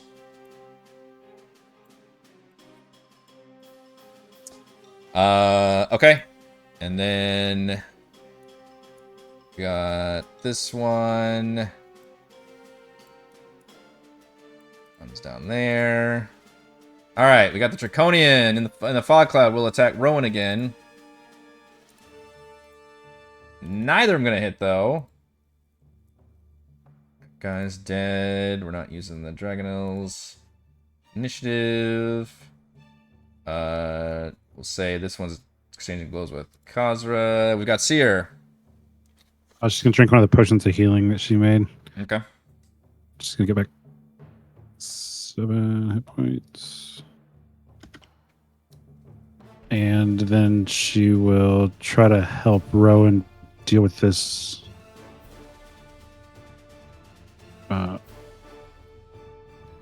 Can I help while blinded? Probably. You could be. I mean, it's gonna be a flat roll regardless. Help right? It doesn't is stack. Yeah, help's just an It action. doesn't stack. I don't think it would do anything. Yeah. Oh, I see. Yeah, in terms of imposing, yeah.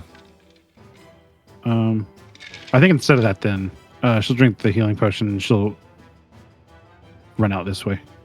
Okay. Well, no, it would just be a random direction, like because you don't D8. I mean, maybe. One. You guys still probably recall some of the layout. Like a rough idea of the direction. Yeah, yeah. Like you know you came from one direction now. You haven't moved around too much in the cloud. I'll say she does run into the crank, and then she'll move out of that to the thing. once you get your bearings. Yeah. Okay. Along the wall. I don't think that there's anything else that I can really do for my action. Yeah. Yeah, there's nothing else I can do for my action from here. Raven will point out the I'll call out and say, Khazra! Yeah. It's time to go. Yeah, at this point, the reinforcements are here. Raven will point at the barracks and definitely order people to go over in that direction. And because they know that's where the more... And in fact, Rowan, you see, even through the fog cloud, multiple people stepping... soldiers come pouring down from this way, but because the fog clouds, you really don't see them, so it's kind of hard for me to... Again, the DM loves the spell. We'll say that because they can get pretty close to the edge, yeah, they're going to throw some... I don't know, the walls are 20 feet high, though. Yeah, they're not going to be able to see you from the fog cloud, so the guy's on the top of the thing, so that is going to stop them from attacking. But yeah, there's a lot of soldiers coming to the barracks now. And it is your turn, but at this point, Raven's basically saying, The reinforcements can handle the soldiers. We've got to bring that down. And she points to the dragon and the rider.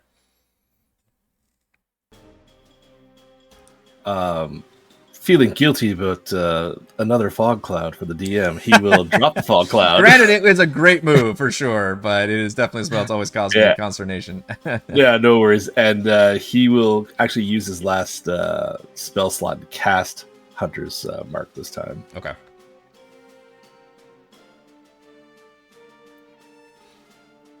Yeah, and now that you drop Fog Cloud, now you see like this bunch of enemies have emerged from the barracks, finally. And you imagine it was quite delayed, and then at some point you see like Elias like waving from like a corner of the barracks, bloodied but alive, having kept them at bay for quite a while. And he's actually going to cast his Hunter's Mark. Am I within? Just let me check the range here. He'll cast it on the rider. Okay.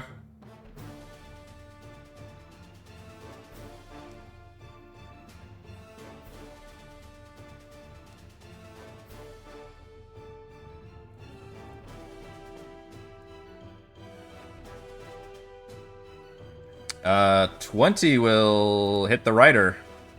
Okay.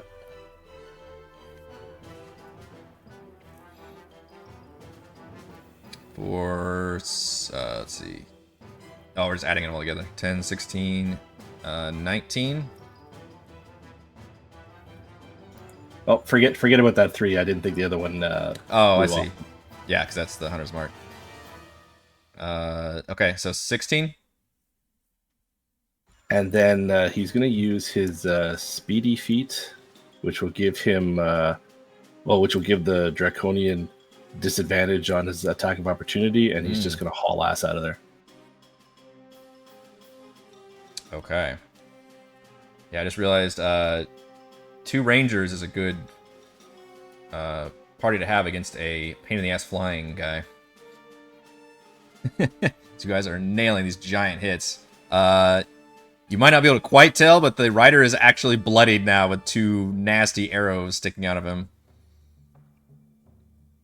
And that's turn. All right, Pi. All right, I am going to. He is now taking damage, so Colossus Slayer gets flipped on. Yes. I do not have advantage. Correct. Is correct. So I'm going longbow.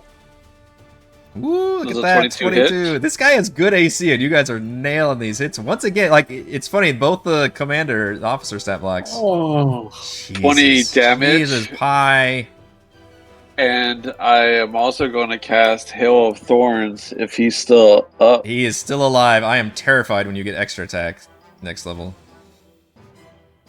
I guess you can't add all these things, but still on extra attack. Alright, what does Hail of Thorns do? Looks like only 1 point of damage.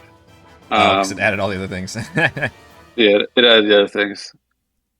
But isn't that, is that like a AoE deck save or something? Like, would that hit the dragon? Ooh. I hate that the thing doesn't say that. I know it doesn't. This is like a do what I want it to do. fatal flaw in the system. Okay, that's got some information on it. 5 foot. Oh yeah, because I hit the message button next to the attack, and then it dumps out everything. Okay, that helps. The target of the attack and each creature within 5 feet of it must make a dex save, and then taking the damage on a failed save, or half damage on a successful one, which it was 1 damage. Yeah, but it's only 1. Yeah. So we're making dex I guess saves. half of 1 rounding up is still 1. It's still 1, so they take 1 damage either way, so I guess they don't actually make a dex save, right? They just take 1 damage? Yeah. Okay. That's easy. But yes, still alive, very wounded for sure. Okay. Goodness. He's also slowed. The mastery, because I had the mastery slowed on that. So Okay. that guy, I mean, he's in the air. But, Yeah, if you had shot the dragon, that would slow the dragon down. But with him, I don't think he's technically using his speed, right? Well, if he tries to run away, If he tries to run away or fly or something, yeah. There you go. he is welcome to fall to the ground. And then he'll be slowed. But he is extremely wounded after that. Okay, do you want to do any movement or anything? No. I think I'm fine. I'm surrounded by friends. You're surrounded by friends. It's a good place. Ellowyn, you are still invisible somehow. I am. I'm going to run basically straight ahead. My full 30 feet of movement. And I'm going to... I don't know how far I am. Why isn't it showing a distance? Oh. What the heck? I can't see a distance. Oh, have you rolled 20? Was Where am I freaking out for a second. distance? All right, can you see mine? What are you trying to look at? Okay, yep. I was just checking to make sure I was within 30 feet. You're only going on like 20 hours of being awake right Yeah, now. I expect more. So Ello is just gonna take off in a full little 2'8" sprint. Still invisible, and she's gonna come to like a screeching halt, and she's gonna hold her book up, and she's gonna start to say, "Twinkle, twinkle, big giant pest. Now it's time for your beauty rest." Oh, And that's so good. As soon as I start casting, you all see Ello appear just standing there under the dragon, holding her book with the flames like out towards the dragon. And she's going to attempt to cast sleep. I think it targets both of them because it says it's a 5-foot radius. Yes. And I think the last time I cast it, it was like an AoE. Yes, sleep is a lot different in the new Yeah. new version, which we used it effectively before. A wisdom save, DC 14. All right, I'm actually going to impose disadvantage on them because of the way you came out of it being invisible and able to use your words to craft a little lullaby. So we're going to give the both of them disadvantage on their wisdom saves. Let's do the Dragonel, which is fails anyway. And the officer actually has good saves. Let's see. Ooh, the disadvantage was not good for him. So both of them are rendered incapacitated. Which, fun fact, I looked this up because I knew you had this spell, and I figured this would be a go-to move. It specifically says under flying that if you have the incapacitated condition, you fall. Normally, incapacitated does not affect movement. Remember, that's why I looked it up, because I was like, wait a minute, does that actually affect flying? And it specifically says under flying, you do fall if you become incapacitated. Oh, well, crap. Right, so that two things. A, the dragon immediately drops out of the sky and crashes to the ground, which is good, but as soon as the targets take damage, the spell actually ends. So it's kind of a 1-2 punch. It's great to ground them, but they are going to immediately take damage. I will let you... They both crash immediately. So I will let you roll... I'd say they were 30 feet in the air. So you want to roll 3d6 for the dragon, and then 3d6 for the rider. Of them both fall separately. Okay, 3d6 for the dragon. 7 points. That was shitty. Okay. And then for the rider, 15. Oh! Alright, the dragon crashes to the ground and ends up kind of crushing the rider on its way down. And the rider ends up getting killed just from the slam down to the ground. I think I gotta give you inspiration for that. That was epic. Thank you. And the dragon is now on the ground, prone, I would say.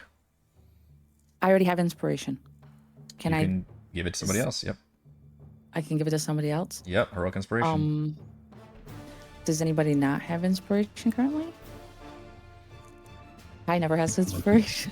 Pi uses that I shit never so have it fast. because I use it. Yeah. Give the man the advantage. He's like, please, God, give him advantage so he won't beg me the next time he attacks. I will say, I'll point over at Pi. He's the closest to me as well, so I guess Yeah. it makes sense. I'll point over at him and I'll wink and I'll say, "All yours, buddy," and I'll give you heroic inspiration. King. Very nice. Yeah. Korl.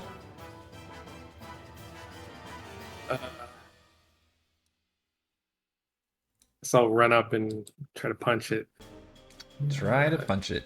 Yeah, as you get close, you don't know what a dragon looks like. This looks like a dragon to you for all your, picture books that you've seen. I guess that's all I'm gonna say for now. Oh shit, you got the crit from the bro. Look at that, I missed that. Man, for as long as this combat encounter has been, not a lot of nat 20s, and we needed the advantage for it, but you got it. Also, fun fact, Korl's first crit of the campaign is on the dragon. That's can't be the damage, right? 4 or 2d6? 2d6. Oh, yeah, Just 3 and a 1 and lame, +4. yeah. Alright, 8 damage. I'm gonna give Pi a bardic inspiration so I can punch again. Wow, almost crit again with a 19. Oh, sweet damage. 5. Yeah, the dragon's has taken some damage for sure. It's beyond bloodied, and it's on the ground just like reeling. Alright, I'm done. Alright, that guy's dead. At this point, most of the soldiers, I'm kind of hand-waving them because they're like attacking with the reinforcements, basically. Yeah, that one. We will include this one Draconian nobody quite finished off for funsies to keep him in the fight. Going after Cere, of course. So we'll do only 1 hit. If you want to still use your reaction, Cere, you can. It's a 20 on the first attack. Yeah, I will. Okay. Which I'll have it roll again. I shouldn't have rolled both of them together, actually. Alright, 5, so that's a miss. So actually, both of them end up missing you as a Draconian comes after you. Alright. This creature stands up, and you've heard stories about how dragons can, like, breathe fire and whatever, but this one doesn't seem to be able to do that. It just kind of snarls at you, but takes its claws and its mouth and comes at you, and you do know that there's a little bit of that fire, although you're not sure if the dragon's doing that or if it's something that like has to do with tachesis. But it will attempt to attack you with a 18. How much damage can I do to Korl this session? Ooh. Oh, that's a lot. 12 total. Wait, Ooh. Okay. I'm going to use cutting words to do something. I don't know. I've never done it, but we'll Subtract. I'm gonna yeah. use my reaction. Okay. Roll the bardic inspiration die. And subtract the number rolled from the creature. How are we doing on bardic inspiration die, by the way, on our bards? You guys still have plenty? I have 1. Okay. I have 2 left after this. Okay. So you get to roll the dice and So- subtract from the So attack just roll. so just roll a from d6. from the damage. You can do it from the attack roll. Oh, can you? From the attack. Yep. Oh, you're right. Or yeah, you're right. Okay. Yeah. So just roll 1d6. Yes. Yeah. That's what your bardic said. Ooh, Nice. turned an 18 into a 12, which That's I a assume miss. is not hit. Yeah. No biting. The dragon whips its head, snarls, and flies straight at you, Ellowyn.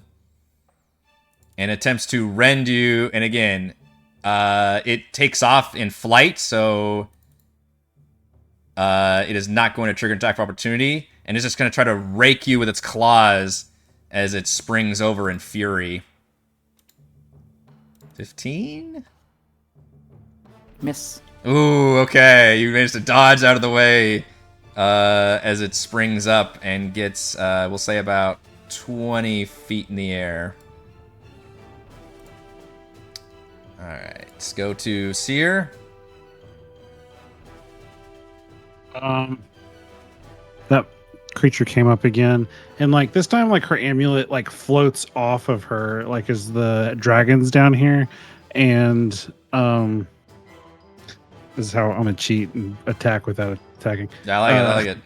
The amulet comes out, and it's gonna cause divine spark. Oh shit!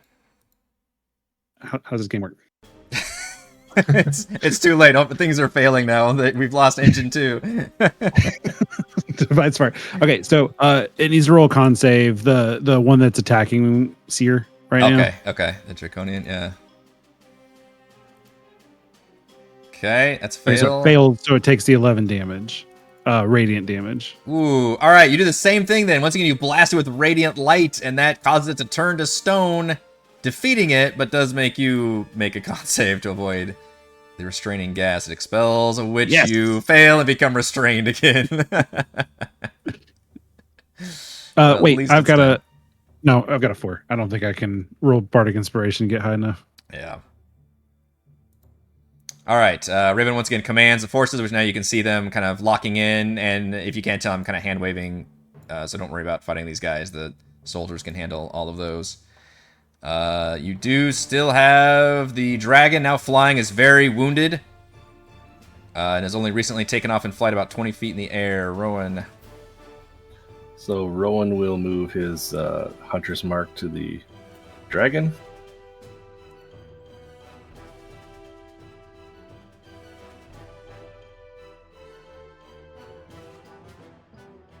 Oh, Nice. nat 20 from the newbie. I love to see it. Love to see it. For 20 damage. The critical hit, you aim that bow, Rowan, just as it's arcing its way back up in the air and ready to turn around and strafe down. And you kind of lead it a little bit and then fire and get it right in the head with a few exposed bits of its armor, and the dragon goes crashing to the ground. And as it does, you can feel the fight kind of deflate from the enemy forces, and then there's now probably a 1-to-1 ratio between soldiers and reinforcements, not even including you all, so now you outnumber altogether collectively the enemy forces, and many of them begin none of them actually surrender, though, which you note that was pretty part and parcel with this group. They are fanatically devoted to the goddess. So even if people try to ask for surrender, they just continue to fight until they are slain. And right when the you all start kind of wrapping up the fighting, there's still a few enemies left. You look over to shout something at Raven, and you notice that there is a guard that has kind of lingered near here, and he's been like shooting at the enemies or whatever. And right when Raven's about to kind of smile and yell at you all, you see a large sword suddenly just protrude from out into her chest from behind, and you see the soldier next to her suddenly ripples and changes forms into a kind of draconian that you have not seen before. Extremely large and powerful, and has just absolutely skewered her with the sword, and she's just coughing up blood during what should be a triumphant moment, and he just like flings her to the side like a rag doll, and he just snarls and says, Consoldi, Fire Eyes sends her regards.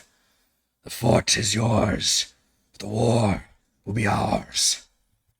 And you see that he takes his wings and just flies off after that. That is where we are going to end this very, very long session. Extra long session. Thank you so much for staying on extra late, for being able to wrap this up. By the way, you all will be able to level up to 5 after taking Wheelwatch Outpost. Congratulations. Status level up. Yeah. I know, a little bit of a moment at the end. Yeah, we can talk about that a little bit. I realize we're super late, though, but I'm going to go ahead and wrap this up. So that is, we're going to end our episode. Thank you to Brandon, CT, Dory, Genocider, and Mike for playing. Thank you to all the patrons for making these excellent sessions happen, including these extra long ones. Shouts to Platinum patrons, Joe, Will, Thomas, Brandon, Genocider, Roleplayer, Roll, Christopher, Big Nut, John, Nathan, Andrew, Stephanie, Jason, Lumpy Spuds, Warden, LC, Tom, Eating the Dogs, Marcus, Snugget, Hugo, Sasha, John, Morbid, Reaver, and Jello Sky, and Gold patrons, RPG, Papergrams, Pretty Boy, and Yuma, The Lizard Lounge, Jerome, Nathan, Scott, Rufus, Jerry, Glenn, and Mark. Thank you all very much for your support. Good game, everybody. That was a lot of fun. Oh my gosh, it's That so was really late. great. My first one. Yeah, you got the extra long special. It's just talking about how I managed to get them all in time, but I was worried about this one. I was like, man, I really want to wrap this up, but it's gonna be dicey. And Korl just comes in clutch. I mean, even with bare hands, it's like, dude's got it. Mm-hmm.